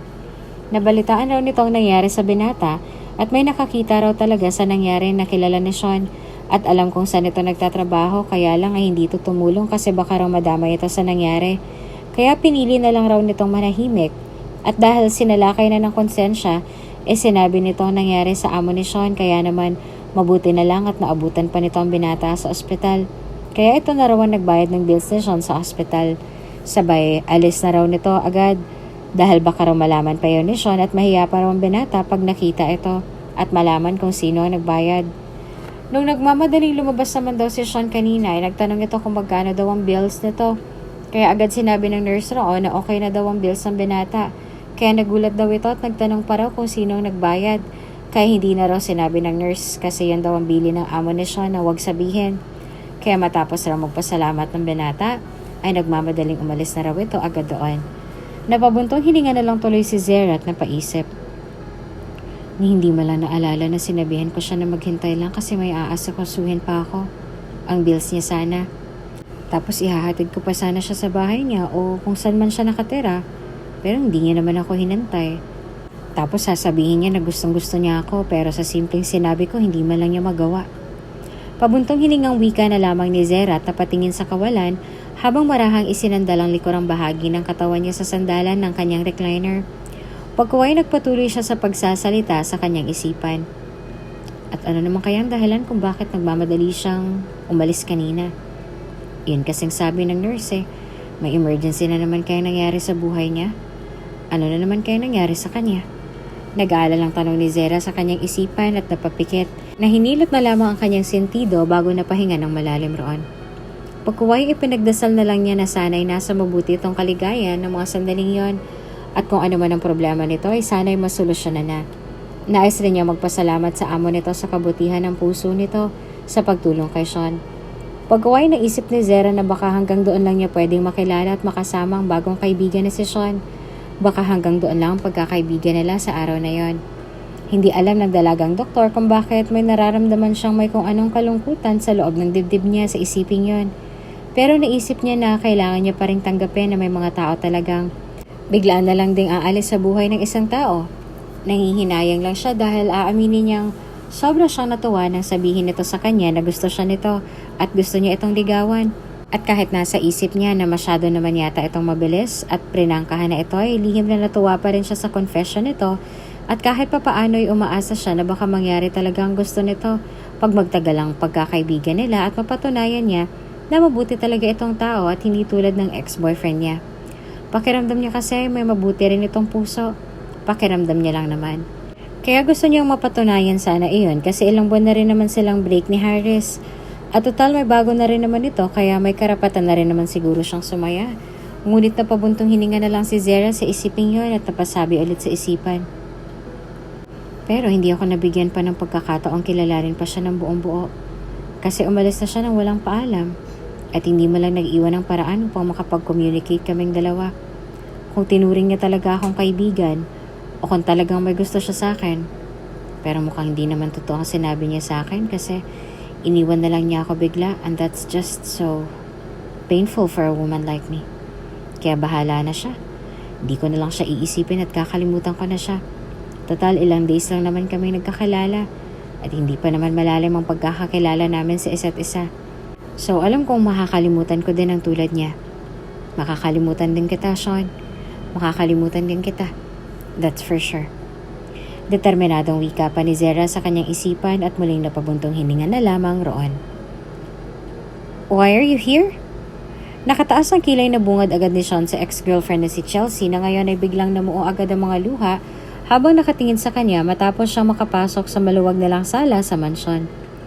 Lihim naman na nagpasalamat si Sean nang umalis ang mommy niya pagkarating niya sa mansyon dahil bibisitahin daw nito ang mga kaibigan nito. Sa isip kasi na Sean, kung sakaling magwala si Chelsea roon dahil ugali naman talaga nito iyon, ay hindi ito maririnig ng kanyang ina. Pagkuway na numbalik na ang naglalakbay niyang diwa nang makita niya nagsimula ng kunwari itong humikbe roon at nais niyang masuka sa kadramahan nito dahil umiiyak na ito pagkatapos at hindi lang yon, humagulhol pa bago nagsalita. Gosh, I am so sorry sa ginawa nila kuya sa'yo, Sean. Kung alam ko lang na hahanapin ka nila agad at bubugbugin after ko magsumbong sa kanya that you already broke up with me, sana hindi ko na lang ginawa. Kasi I never thought naman na magagalit si kuya ng ganun sa'yo. Paiyak-iyak pang sabi nito na kaagad na ikinaismid ng binata pagkuway sumagot. Oh, shut up and please, spare me with your drama. Alam ko namang sinadya mong magsumbong sa kanya para magalit siya sa akin. At alam ko naman kung bakit. Kasi iniisip mo siguro na baka makipagbalikan na ako sa'yo pag magagalit na siya sa akin. At pag natakot na ako sa kanya. That's funny, Chelsea. Dahil hindi talaga tumatay yung balahibo ko sa kuya mong maangas lang dahil may mga kasama. Pero pag wala, daig pang basang sisiw kung umasta. Pero itong tandaan mo, at pwede mo rin tong sabihin sa kuya mo, na pag magtatagpo ang landas namin muli, sisiguraduhin ko na siya naman ang pakakainin ko ng putik at sasaksakin ko sa likuran hanggang maubos ang dugo niya sa katawan at hanggang hindi na siya makahinga pa.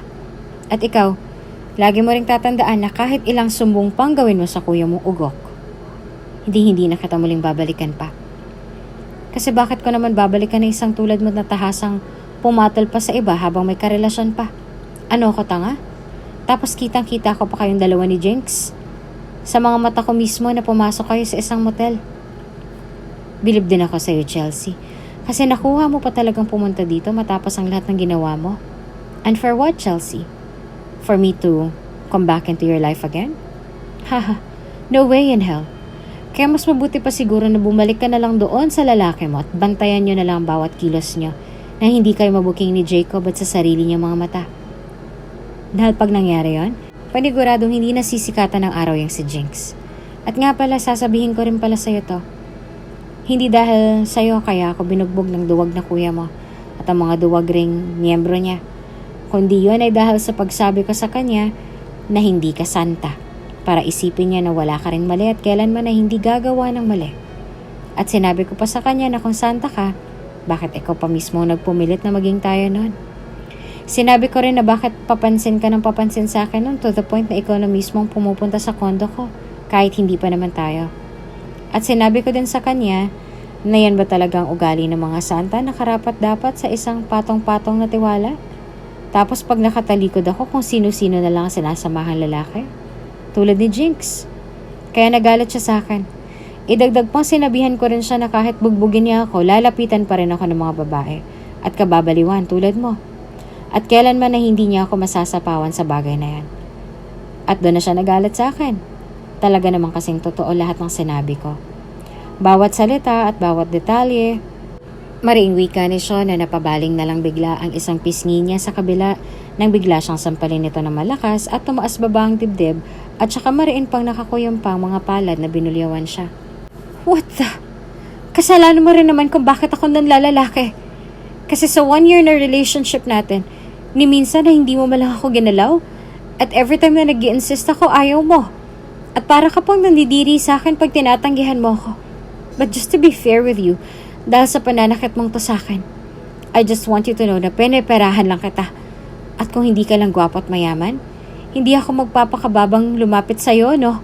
Kaya huwag kang masyadong magmataas kasi baka mag-iskandalo ako at dudungisan ko ang pangalan ng ama mo. Di ba yan ang ayaw na ayaw mong mangyari? Ang magkaroon ng markang pangalan ng ama mo, ng buong angkan mo. At ang gusto mo lagi ay nasa mataas ka para lagi silang proud sa'yo kahit hindi mo kaya. Kinakaya mo para maging proud lagi ang napaka-perfectionist na pamilya mo, lalong-lalo ng daddy mo. Kaya huwag kang masyadong hambog magsalita laban sa akin dahil isang pitik lang ng daliri ko kayang-kaya kitang pabagsakin. At hindi lang ikaw, kundi pati na rin ang pangalan ng ama mo. Iyan ang pakatatandaan mo. Galit na galit at nanilisik ang mga matang bulyo nito sa kanya. At mabilis ng padabog na nag-walk out roon. Kaya na may iiling-iling at pabuntong hiningang pabagsak na umupo na lamang si Sean roon sa single couch na nasa sala at napapikit roon ng mariin bago hinilot ang kanyang mga daliri ang magkabilang sentido niya. Pagkuway nagmulat siya ng mga mata at napatingin sa kawalan. At naisip niya, nai-stress yata siya saglit dahil sa naring niya mula sa dating kasintahan. Pero hindi dahil sa sinabi nito na pineperahan lang siya nito. At kung hindi lang siya gwapo at mayaman, ay hindi ito magpapakababa para mapalapit lang sa kanya. Kasi simulat sa pool ay pansin niya na iyon. Sumakay lang siya sa trip nito. Kasi kuya nito ang mortal niyang karibal sa car racing na ang laki ng galit sa kanya. Kahit hindi naman niya inaano. Kaya para mas galitin itong lalo ay pinatos niya ng kapatid nitong si Chelsea na halatang noon pa man ay magusto na sa kanya. At nagdagumpay nga siyang galitin itong lalo sa pamamagitan ni Chelsea. Kaya kahit alam niyang pineperahan lang siya nito, ay hinayaan niya na lang muna kasi ginagamit niya rin naman ito laban sa kuya nito. May kung ilang beses na rin gusto sila nitong paghiwalay yung dalawa, ngunit ayaw ni Chelsea. Siyempre mukhang pere, sinabihan pa siya nito ng, "Wag na wag mong papaiyakin tong kapatid ko ha, mahal na mahal ko yan, tarantado ka." Maangas pang wika nito na agad naman niyang kalmadong sinagot. "Ba, siyempre naman, ako pa ba?" Pagkuway tumalikod na siya at lihim na napangisi ng malademonyo roon dahil alam niyang may tamang panahon para hiwalayan niya si Chelsea at sisiguraduhin niyang ikakadurog yun ng karibal niya si Jacob. Nanumbalik naman agad sa kasalukuyan ng isip ni Sean at napaisip ng malalim. Sa totoo lang, nararamdaman niya rin naman na may gusto talaga si Chelsea sa kanya, pero mas nangingibabaw talagang pagkagusto nito sa pera niya mula sa mga racing contest na sinasalihan niya at hinayaan na lang niya ito kasi wala naman siyang gagawin sa perang yon. As long as naroon lang si Chelsea sa tabi niya para laging kumulo ang dugo ni Jacob sa kanya ng lihim. Pero nang malaman niya na kung sino-sino ang kinakatagpo ni Chelsea at kasama na roon si Jinx, ang right hand ni Jacob, kaya hindi niya na pinalampas iyon. Nakipaghiwalay agad siya rito. At tama ito, hindi niya talaga ito ginalaw ni minsan. Naaalala pa niya ang pagwawala nito noon nang tanggihan niya ito ulit. Babe, ano ka ba? Nakakainis ka na ha? Wala mo lang ba akong kaapil-apil sa mga mata mo? Ganito ba talaga ako ka-Jai sa paningin mo? Nakakainsulto ka na ha? Lahat ng naging boyfriend ko before, they adore me. They adore my body like a goddess. They drool over me. Tapos ikaw dinededma-dedma mo lang ako na parang hindi ka talaga nasa-sexihan sa akin? Gosh, you're so numb. Hindi ko alam kung bakla ka ba o kakaiba lang talaga ang taste mo pagdating sa mga katawan ng mga babae.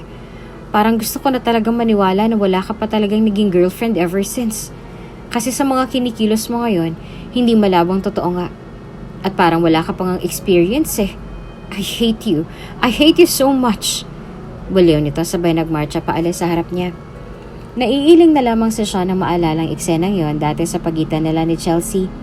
Ayaw niya kayang ito ang maging unang babaeng gagalawin niya. Para kasi kay Sean ay hindi ito karapat-dapat.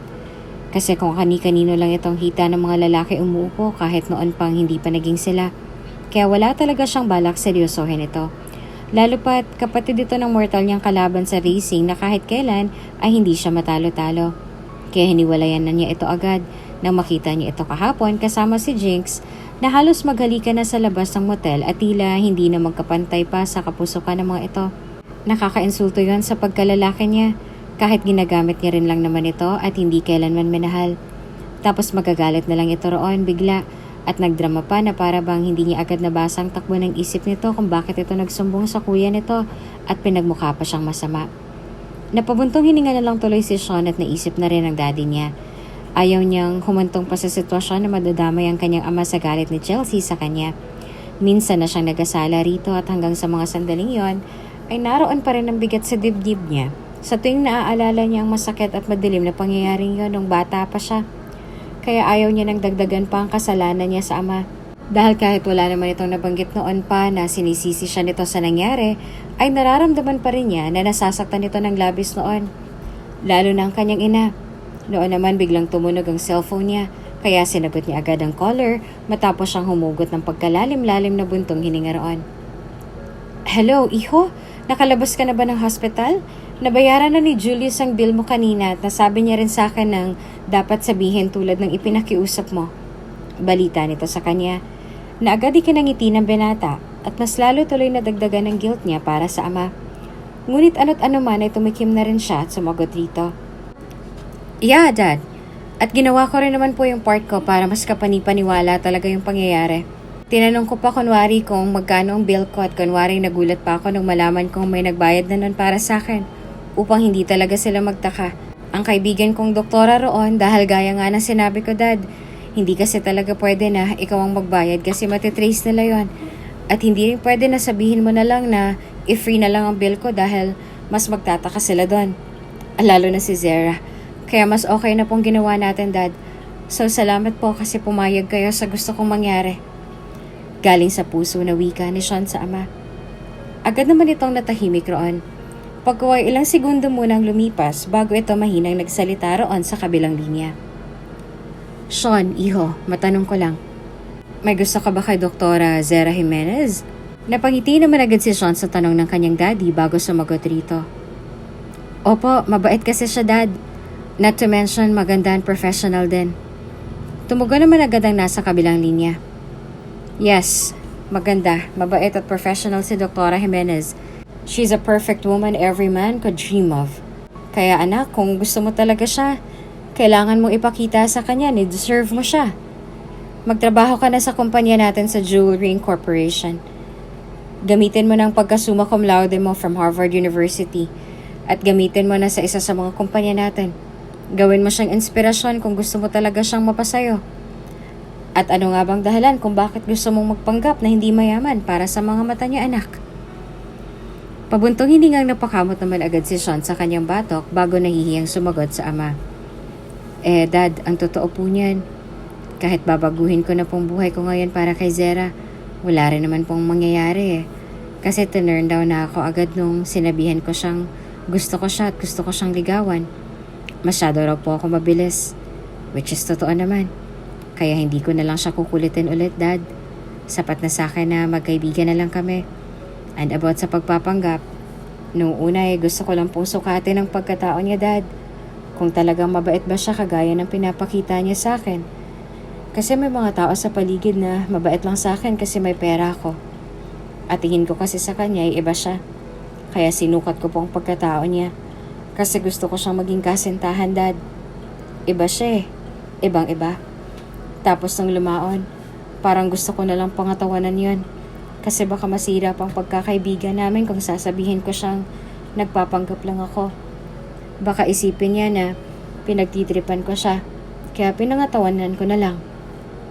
Nung una kasi ang mga rason ko lang ay gusto kong ipagpatuloy niya ang pag-aalala sa akin ng labis at bigyan niya ako ng atensyon. Akala niya po kasi mahirap ako eh.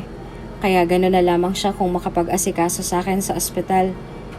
Nagustuhan ko naman yung pag-aasikaso niya sa akin kaya pinangatawanan kong pagpapanggap ko. At pangalawa, ayoko mabuking ng anak mo po ako. Kaya gano'n. Medyo nakakahiyang nangyari sa akin, Dad. Baka pagtawanan ka pa ng mga tao dahil sa akin. May kung ilang segundong hindi ito nakasagot ka agad roon mula sa kabilang linya. Tahimik naman na naghintay si Sean sa magiging reaksyon nito. At pagkatapos nga ng ilang sandali ay nagsalita na ito roon. Anak, una sa lahat, bago ka pa nga lang nagsimula, sumuko ka na kaagad.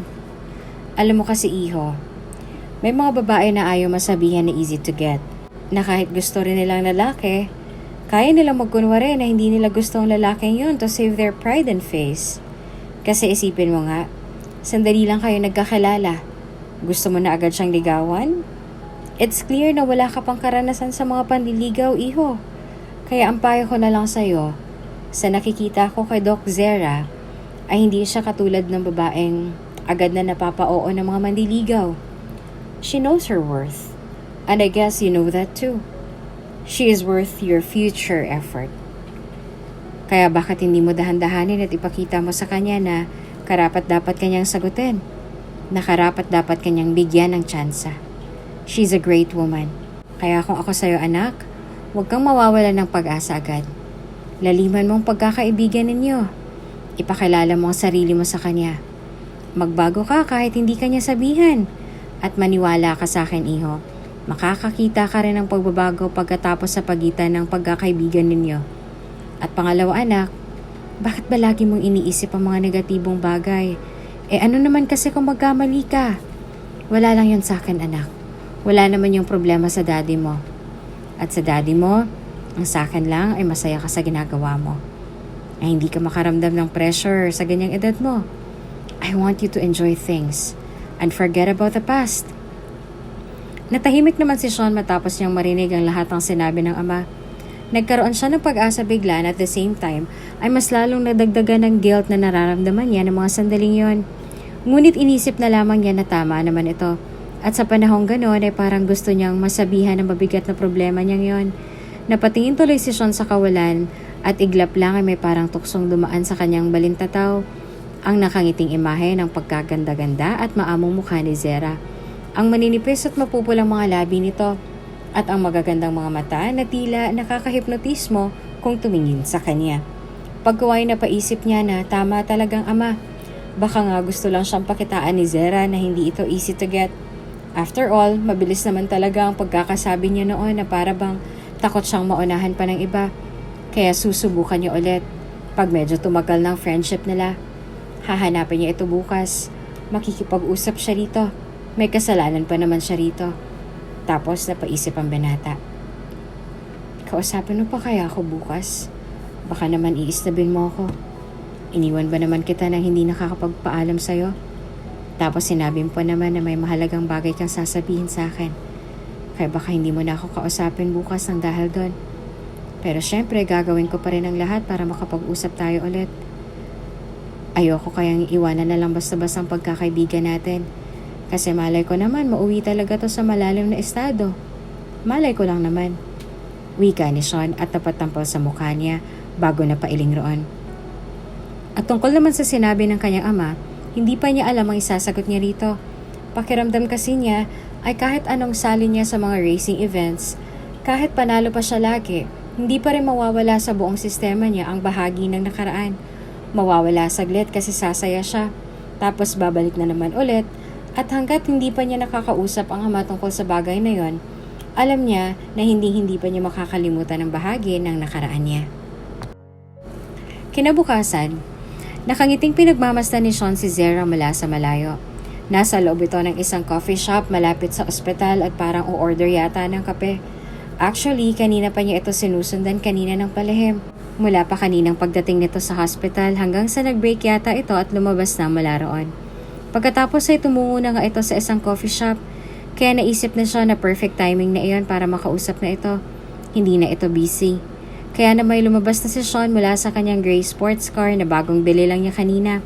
Pagkaway mabilis ang mga hakbang na tinahak niya ang daan papunta sa coffee shop na yon. Sabik na siyang makita itong muli at makausap. Gusto na rin niyang yakapan ito. Kaya mas binilisan pa niya lalo ang paglalakad upang makausap niya ito. Samantala, sa loob ng coffee shop ay hindi sinasadyang magtagpo ang mga landas nila ng ex-boyfriend niyang si Harris kasama si Cassandra. Ang bago nito. Nakaramdam siya ng awkwardness pero syempre, kailangan niyang ipakita sa mga ito, lalong-lalo na sa ex niyang walang hiya, na hindi ito kawalan at hindi siya naaapektuhan sa presensya ng dalawa kahit maglaplapan pa ito sa harap niya.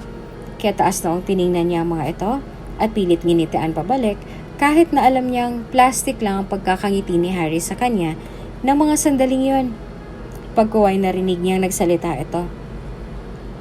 Why, hello Zara. It's nice to meet you here. Magkakape ka rin ba dito katulad namin ng girlfriend ko? Sinong kasama mo? Tila nang iinis na wika at usisapan ito sa kanya. Parang hindi pa talaga ito makamove on na hiniwalayan niya na ito. Hindi nito matanggap yon. Ang taas talaga ng pride nito kaya gagawin na lang siguro nito ang lahat. Ipapakita siya para makaganti sa nagawa niya rito. Ganun pa man ay ngumiti na lang si Zara Lito. Lihim na kinakailangan sumagot sa damuho. Actually, I'm with my boyfriend. Hinihintay ko lang siya makapasok kasi may kausap pa siya sa labas. Gusto kong sabay kaming umorder ng coffee na favorite namin kaya hinihintay ko muna siya dito. Wika pa ni Zara at pasimpleng napahawak sa lalamunan niya bago lihim na tumikim roon. Halata namang peke ang pagkagulat na rumihistro sa mukha ng ex niya at ng bago niya. Sabay sabi ni Harry sa kanya na, talaga? Meron ka ng bago? Parang hindi naman kapani-paniwala yan. Wala naman kasi sa itsura mo na makakahanap agad ng bagong boyfriend. Kaya baka naman niloloko mo lang kami. Tatawa-tawa pang wika nito at nakisabay pa rito ang bagong nobya nito. Sobrang nainsulto naman si Zara sa sinabing yon ni Harris. Kaya tumaas baba ang dibdib na mag-walk out na sana siya roon nang biglang may humawak sa braso niya mula sa kanyang likuran at may isang pamilyar na boses na lalaki na nagsalita. Hey Ze! Ngunit hindi niya na hinayaang tapusin pa nitong sinasabi dahil bigla na lang niya itong hinarap mula sa kanyang likuran bago hinawakan sa batok at nakapikit na siniil ng halik sa mga labi. Narinig niya ang malakas na pagsinghap ng dalawang kontrabida sa buhay niya. Ngunit mas naramdaman niya ang pagkagulat ng lalaking hinalikan na lang niya bigla nang walang babala. Kaya na may nag-init ang magkabilang pisngi na dahan-dahan niya nang iminulat ang mga mata para makita kung sino ang lalaking hinalikan niya. At nang makita niya kung sino ay bigla na lamang nanlambot agad ang mga tuhod niya at parang gusto niya nang matumba sa mga sandaling yon habang nakatingin sa shock na ekspresyon ng napakagwapong mukha ni Sean. Ngunit ganun pa man ay pinili na lang muna ni Zara na umaktong parang walang nangyari sa harap nito at nakangiting niyakap ito bago nagkunwari at masiglang nagsalita roon. Babe, mabuti na lang at nandito ka na. Kasi babe, there's someone that I want you to meet. My ex-boyfriend, Harris. And I also want you to meet his new girlfriend too, Cassandra. Everyone, this is Sean, my boyfriend. Nakangiting wika pa ni Zara at talaga namang proud na proud siya dahil si Sean ang sumalu sa kanya sa harap ng mapanghusgang ex-boyfriend niya at ng bago nitong girlfriend. Shock was written all over their faces. Lalo na nung tila agad na gets ni Sean ang sinabi niya dahil bigla na rin itong yumakap sa kanya pabalik at kinintala ng masuyong halikang noon niya bago ito marahang kumala sa kanya at inakbayan siya saka ito nagsalita roon. Oh, hello pare. Nice to meet you. And nice to meet you as well, miss. Inalahad pa nito ang kamay sa harap ng dalawa na tubili namang tinanggap iyon ng mga ito lalo na si Harris. Pagkuway nagsalita na rin ito roon. Nice to meet you too, pare. Nakita naman ni Zara na mas lalong umiti si Sean sa ex-boyfriend niya at umabot pa talaga ang mga ngiti nito sa mga magagandang mata nito habang marahang binitawan ng kamay ni Harris at saka nagsalita roon. Anyways pare, Maiwanan na muna namin kayo rito.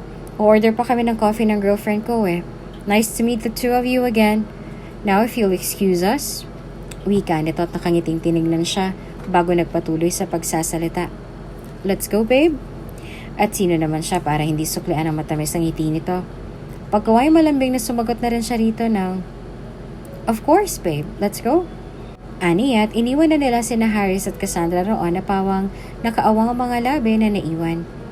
Samantala, nang matapos na silang umorder ng kape nila at nang makita nila na lumabas na ang dalawa ay agad na patawa ng mahina si Sean roon. Habang si Zera ay hindi mapakali sa kinauupuan ng mga sandaling yon. Naaasiwa kasi siya, lalo na nang maalala niya ang kissing scene nila kanina ng banata. Sobrang nakakahiya iyon sa part niya.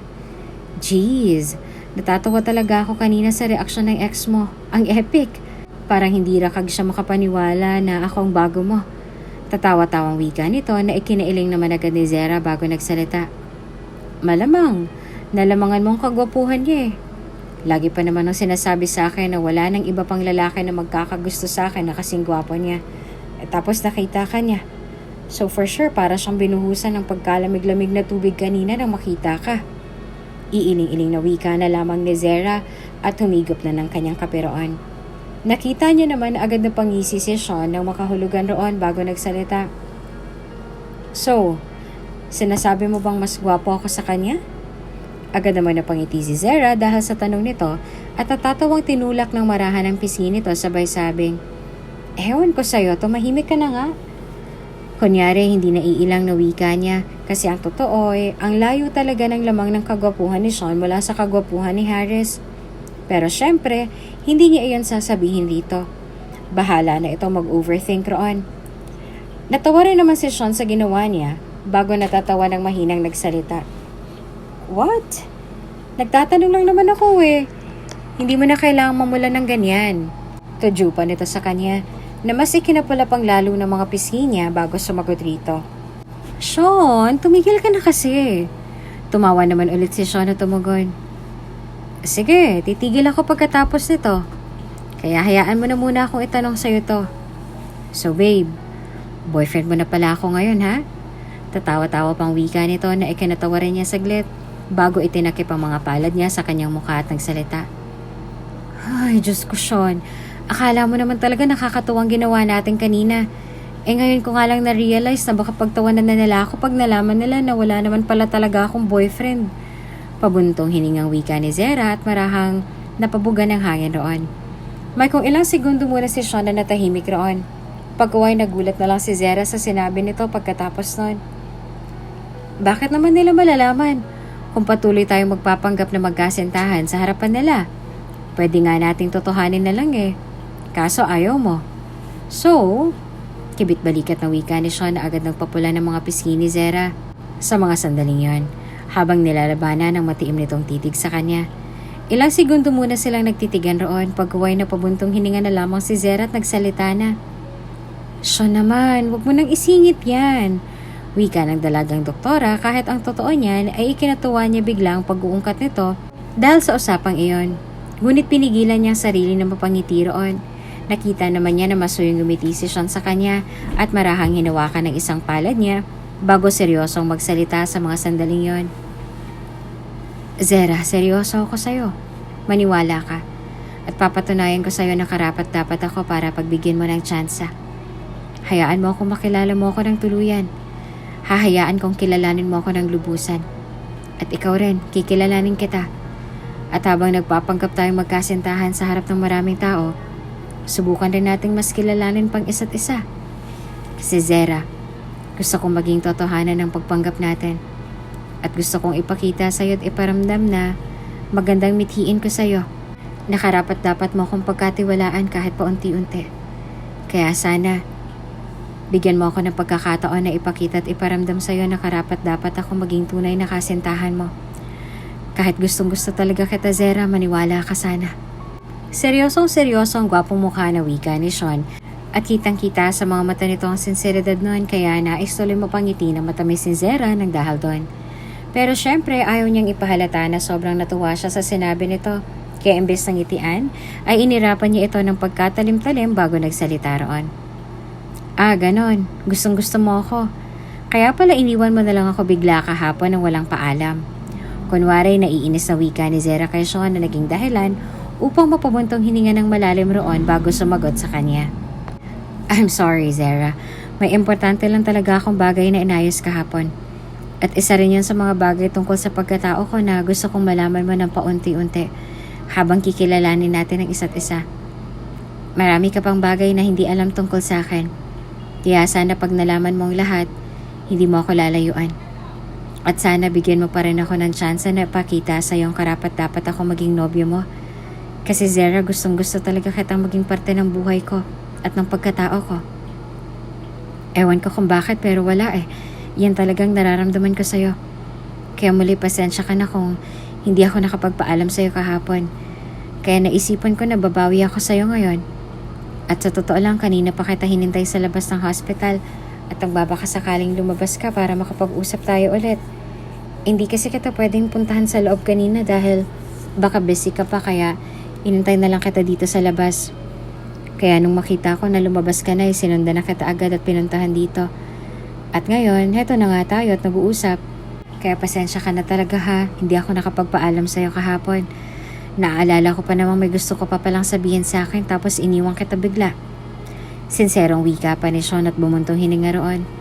Naging dahilan naman iyon upang mapatitig siya rito ng matiim at unti-unting mapangiti roon bago marahang hinawakan ng kamay nitong nakahawak sa braso niya at nagsalita. Sean, okay na. Huwag ka na mag-alala kasi hindi talaga ako galit. Well, kahapon ay talagang nagtatampo ako sa'yo kasi ang gusto ko sanang sabihin sa'yo ay ihahatid kita sa bahay niyo. Hindi ko lang masabi agad dahil nagmamadali ako noon at gusto ko nang maayos na masasabi sa'yo ang bagay na yon. Kasi baka tatanggi ka pa. So, for sure, mahabang kumbinsihan ang mangyayari kaya siniguro ko makapag-usap tayo ng maayos. At dahil busy pa ako kahapon ay sinabihan na lang kita na hintayin ako. Pero umalis ka na rin kaya medyo nagtampo ako sa'yo nun. Pero ngayon nakapagpaliwanag ka naman na, okay na Sean, huwag mo nang isipin yon. At gusto ko rin malaman mo na hindi ako mapanghusgang klase ng tao. Kaya huwag kang mag-alala.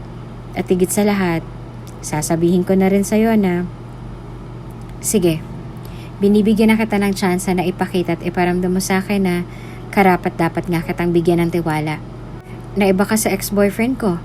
Na hindi totoo ang sinasabi ng iba na lahat ng lalaki pare-pareho lang na magaling sa umpisa. Kaya sana Sean, hindi mo ako bibiguin. Kilalanin na muna natin ang mga sarili natin. Isang matamis na ngiti ang agad na isinagot ni Sean sa kanyang sinabi. Pagkuway natigilan na lang siya nang marahan itong halikan ng likod ng palad niya at may masuyong ngiti sa mga labi nito na nagsalita. Salamat Zera. At sana, ito na ang magandang simula ng lahat sa pagitan natin. Sana ito na.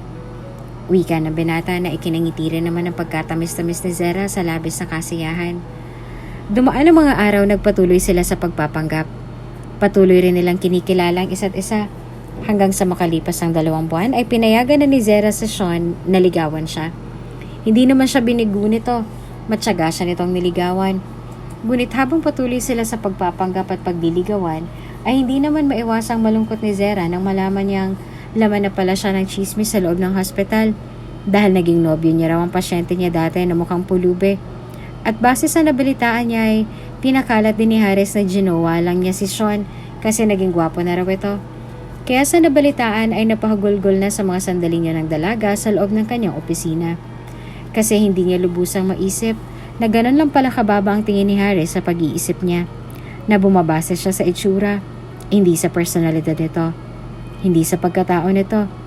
At dahil doon ay lubhang ikinadurog iyon ng puso ni Zera, lalo pat nalaman niya na maraming naniniwala rito, at ngayon ang ilan ay iba na kung makatingin sa kanya. Kaya na may mas napahagulgol pa siya roon. Ngunit agad natigil ang hagulhol niya nang may kumatok bigla sa pintuan ng kanyang opisina. At pagbukas niya ay mas lalo siyang napaiyak doon nang masilayan niya si Sean at ang nag-aalalang ekspresyon ng gwapong mukha nito. Zera, anong nangyari sa'yo? Umiiyak na sinabi niya rito ang lahat. Kaya nagdilim agad ang paningin nito bago nagsalita. Maybe it's time to show them who they are really dealing with.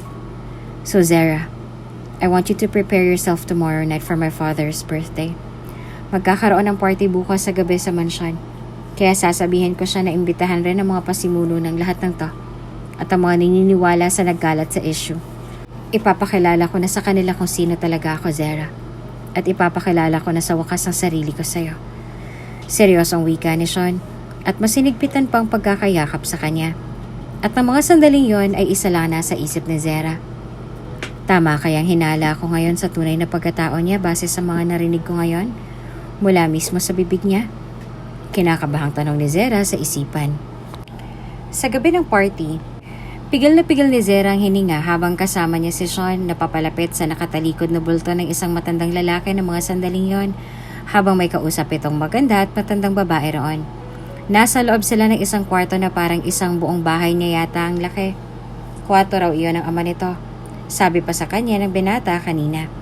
At habang papalapit sila sa mga ito at unti-unti na rin naging pamilyar ang nakatalikod na matandang lalaki sa kanya, ay hindi na mapigilan ni Zara na higitin ang hininga niya, lalo na nang sa wakas ay makalapit na sila ni Sean dito. At ang sabi pa ni Sean ay, "Dad, we're here." Agad namang nalaki ang mga mata ni Zara nang sa wakas ay lumingon na ang matandang lalaki sa kanilang dalawa, na naging dahilan upang mas manlambot ang tuhod niya na kanina pa niya nararamdaman dahil nakumpirma niya na tama nga ang hinala niya kahapon. Naanak nga si Sean ng isang nag-iisang chairman ng prestihiyoso at napakatanyag na ospital na pinagtatrabahuhan niya. Kaya umawang na lang ang labi ni Zara roon sa labis na pagkabigla. "Nice to meet you again, Iha.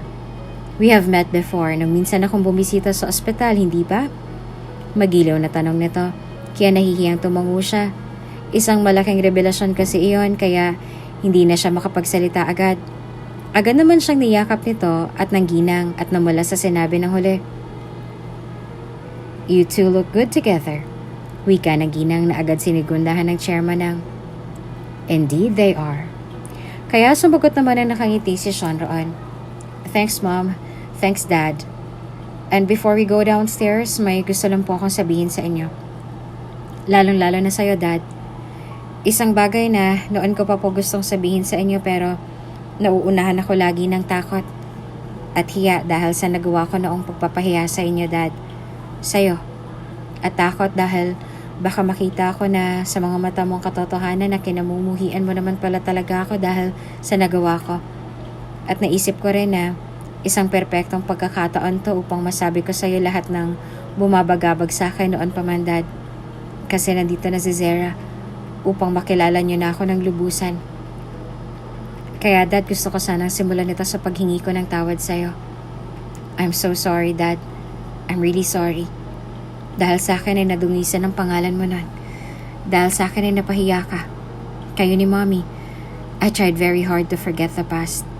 Kaya imbes na mag-focus ako sa kumpanya natin o sa pamamahala sa hospital branches natin, mas pinili ko na magkarera para pag naalala ko na naman ang ginawa ko, kakarera lang ako at magmaneho ng pagkabilis-bilis to the point na halos lumipad na ang sasakyan ko, ay mawawala na saglit ang mabigat na pakiramdam ko.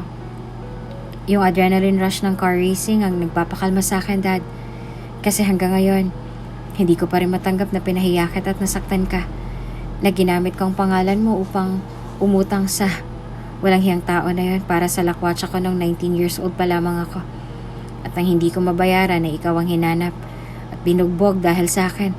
At muntik niyo pa po yung ikamatay. Nakokonsensya ako, Dad, kasi sa kabila ng kabaitan niyo sa akin ni Mommy, spoiling me with everything in this world, ay iyon pang naiganti ko sa inyo, sa'yo. At nagawa ko yon dahil sa maling mga kaibigan na itinuring kong kapatid. So I'm sorry, Dad. I'm sorry. Alam kong mali ang nagawa ko. I'm really, really sorry. Humahagulhol at nakaluhod ng wika ni Sean sa ama nito. Kaya napatulo na rin tuloy ang mga luha ni Zara nang dahil doon. Ngayon ay kilala niya na ng lubusan ng binata at masaya na siya dahil nagkalakas ng loob nitong gawing iyon. Naging matapang ito sa pagharap sa nakaraan at pagkakaroon ito ng closure sa ama. At mas lalo pang napaiyak roon si Zara nang makita niyang naipaiyak na rin ang mga sandaling yun ng mga magulang ni Sean, lalo ng ama nito na agad itong pinatayo at niyakap ng mahigpit sabay sabing, "I love you more than anything else in this world, son. And I understand you already." Noon pa man, kasi naiisip namin na Baka dahil na rin sa sobrang focus namin sa trabaho kaya napabayaan ka na namin. Kaya nagkaganon ka. Kaya napabarkada ka sa mga maling tao. And from that day forward, kung napapansin mo, tumigil ng mommy mo sa pagtatrabaho. At ako na lang nagpatuloy sa pagpapalago ng mga negosyo natin. Kasi gusto namin na mabigyang pansin ka na. Kasi alam namin na nagkulang na din kami sa'yo, anak. Kaya anak, I'm so sorry. We are very sorry too. And we just want you to know na wala kaming hinanakit sa'yo. Wala anak, maniwala ka. Napuno ng iyakan at hagulgulan ng buong silid pagkatapos nun. At si Zera naman sa mga sandaling yon ay sobrang saya sa nasaksihan. Napakasaya niya dahil hinayaan siya ni Sean na mas kilalanin niya pa ito ng lubos sa pamamagitan ng pag-ungkat ng nakaraan nito. Kaya napahanga siya rito. At dahil doon ay isa lang ang nasa isip ni Zera. Ang sagutin niya na si Sean at mamahalin nito na higit pa sa buhay niya. Ladies and gentlemen, maybe some of you are curious to know of why I invited some of you here in my 65th birthday. Well, the reason for that is because my son asked me to do so because of some mind-blowing fake rumors that are spreading in my hospital that even I myself couldn't bear. And that is the issue between Dr. Zera and my one and only son, Sean Alexander. Pagka-announce ang matandang chairman niyon ay agad silang iminuwestra nito dahilan upang lumabas na sila mula roon sa pinagtataguan nila at lumapit sa seryosong matanda. At gaya ng inaasahan ay pawang mga gulat na ekspresyon ng mga mukha ng mga ito ang kanilang nakita ni Sean. Lalong-lalo na ang mukha ni Harris at Cassandra na sa mga sandaling yon ay hindi na makatingin ng diretso sa kanila ng binata. Pagkumay marahan ang ibinigay ng chairman kay Sean ng microphone na hawak nito na malugod namang tinanggap ng huli bago hinawakan ng kamay niya at nagsalita na roon. Ang panghuhusga sa kapwa ay hindi maganda. Hindi magandang pag-uugali. Ang panghuhusga sa kapwa ay makakapagpapalugmok sa iyo sa kahihiyan and worst sa kasamaan. Sa nangyari sa akin sa ospital noong nakaraan, napagtanto ko na may mga tao pala talagang hindi ka lalapitan kung kaawa-awa kang tignan. Pero may mga tao rin sadyang may busilak na kalooban na hindi magdadalawang isip na tulungan ka kahit wala kang ibibigay na kapalit sa tulong nila. Kaya labis akong humahanga sa babaeng ito na nasa aking tabi sa mga sandaling to dahil sa kabutihan ng puso niya na walang halong kaplastikan at pakitang tao lang. Tinanggap niya ako dahil sa personalidad ko na nakita niya sa akin. Hindi lang dahil sa pisikal na kaanyuan ko. Dahil ang magandang mukha ay kukupas din yan sa bandang huli. Pero ang magandang personalidad ay hindi. Kaya kayong lahat ng nandito, sana'y matauhan na kayo. At pasalamat kayo kasi dahil kay Zera nagbago na ako.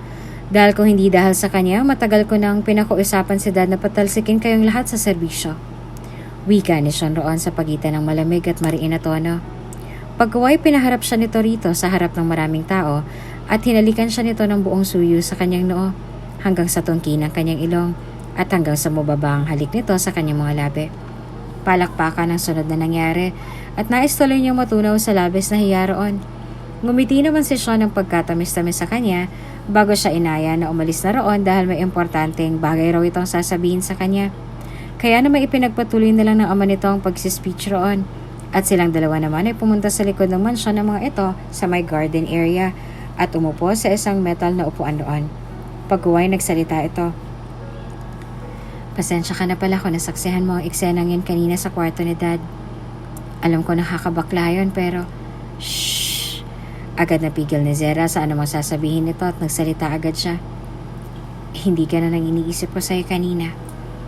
I actually thought you're being brave for facing your past. Not all people can do that. Kaya labis mo ako napahanga ron. At dahil labis mo ako napahanga, gusto ko lang sabihin sa'yo na simula ngayon, tinatanggap na kita sa buhay ko. Nanlaki naman agad ang mata ni Sean sa kanyang sinabi at agad nagsalita. You mean? Agad naman tumango si Zera at sumagot. Yes, Sean, sinasagot na kita. Masayang niyakap naman siya agad ng binata at agad siyang hinalikan sa mga labi bago siya niyakap muli. Paulit-ulit ito nagpapasalamat sa kanya roon hanggang sa naputol nga ang matamis na eksena nilang yon nang biglang may lumapit na guard sa kanila at nagsalita. Sir Sean, may mga tao pong naghahanap sa inyo sa labas. Nakita naman ni Zera na napaisip ito roon. Pagkuway mula sa masayang ekspresyon ng gwapong mukha nito, ay bigla nang naging seryoso iyon at nagsalita. Sige, lalabas na ako. Lalabas na kami ng girlfriend ko. Pagdating ni Zera at Sean sa labas ng gate ng mansyon ay biglang natakot at kinabahan si Zera nang makita niyang kung paano mabilis na susunggaban na sana ni Sean ang suntok ang isa sa mga ito. Ngunit mabuti na lang ay napigilan niya ang nobyo. Sean, wag! Ano ba kasing nangyayari? Kinakabahang tanong niya sa nobyo na agad namang kumalma nang makita siguro na natatakot siya. Pagkaway na nilisik ang mga matang impit na bumulyaw sa mga ito. Mga hayop kayo. Anong ginagawa niyo dito? Pasalamat kahit nandito ang girlfriend ko ngayon. Dahil kung hindi. Sean, pare, teka. Nandito kami para humingi ng dispensa sa nangyari. Napag-isip-isip kasi namin na baka umabot pa kami sa loob ng rehas nito pag may sasabihin ka tungkol sa ginawa namin sa'yo. Sadyang nagalit lang talaga ako sa'yo noon, pare. Kasi akala ko nga walang kasalanan ng kapatid ko. Pero tama ka naman pala na meron pala silang relasyon ni Jinx. Kitang-kita ako sa dalawang mata ko mismo. Kaya pinagsasapa ko na yung gago na yun at inalis na namin sa grupo dahil sa pagtataksil niya. Pati kapatid ko nasaksihan niya ang paglaki. Pinatos niya. Sinamantala niya ang kahinaan. Si Chelsea naman na parang uhaw na uhaw lagi sa atensyon ng mga lalaki at nagtitake pa pala ng pinagbabawal na gamot kaya kung sino-sino na lang pinapatulan. Para sa pera. Para makabili ng bawal na gamot. Pinarehab na namin. Ako naman na malalim talagang inggit at galit sa'yo noon pa man ay parang pumutok na lang bigla. At akala ko nga winalang hiya mo si Chelsea. Kaya nawala agad ako sa sarili ng araw na yon. Lalo na nung sinabihan mo ako ng kung ano-ano. Kaya pasensya ka na talaga, pare. Sana hindi mo na kami ipapakulong. Napagtanto kasi namin na malakas palang impluwensya mo at hindi kami nag-isip muna bago ko pinairal ang galit ko sa'yo. Pwede mo akong sapakin ngayon, pare. Kami, sa totoo lang. Hanggang sa gumapang na kami sa lupa o putikan gaya ng ginawa namin sa'yo. Kasi kasalanan naman talaga namin yun eh. Huwag mo lang kaming ipakulong. At pasensya ka na din kung nainggit ako sa'yo nun pa. Pangako magbabago na ako. Huwag mo lang kaming ipakulong, pare. Naimpluwensyahan lang din kasi kami ng alak nung gabing yan kaya tumapang kaming lahat ng bigla. Wika ng isang lalaki roon. Natahimik naman si Sean sa sinabi ng lalaki at makaraan ng ilang sandali ay pabuntong hiningang nagsalita rin ito roon. Pasensya na rin kasi ginamit ko rin ang kapatid mo para galitin at inisin kang lalo. At huwag kang mag-alala, kayong lahat. Hindi kayo makukulong. Pasalamat kayo dito sa girlfriend ko kasi nabahiran niya ako ng kabaitan. Dahil pag nagkataong ang hindi marunong magpatawad ni si Sean ang nandito sa harap niya ngayon, ewan ko na lang kung saan tayo hahantong. Matira na lang sigurong matibay. Kaya sige na, makakaalis na kayo. Ayusin niyo na rin ang mga buhay ninyo. Masaya nagsialisa ng mga lalaki, kaya marahan na rin silang pumasok ulit sa loob ng mansyon. At habang naglalakad sila na magkahawak kamay ay nakangiti nagsalita si Zera rito. Proud ako sa'yo. Kaya naman agad siyang ngitian ni Sean at sumagot sa kanya. Salamat. At mas proud ako sa'yo kasi sinagot mo pa rin ako sa kabila ng lahat ng nalaman mo tungkol sa akin.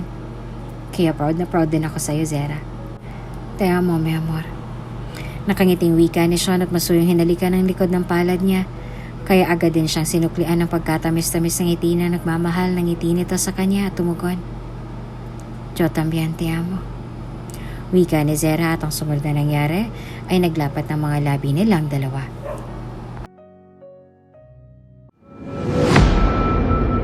Kung bago ka pa lang sa channel na ito, Ate Jane TV, huwag kalimutang pindutin ang notification bell and subscribe button. Sana po hindi naman malaking abala sa inyo ang pagpindot ng subscribe button dahil ang kapalit po nito ay ang pagsuporta para makapag-produce ng mga libreng stories sa mga channels ni Ate Jane. Maraming salamat!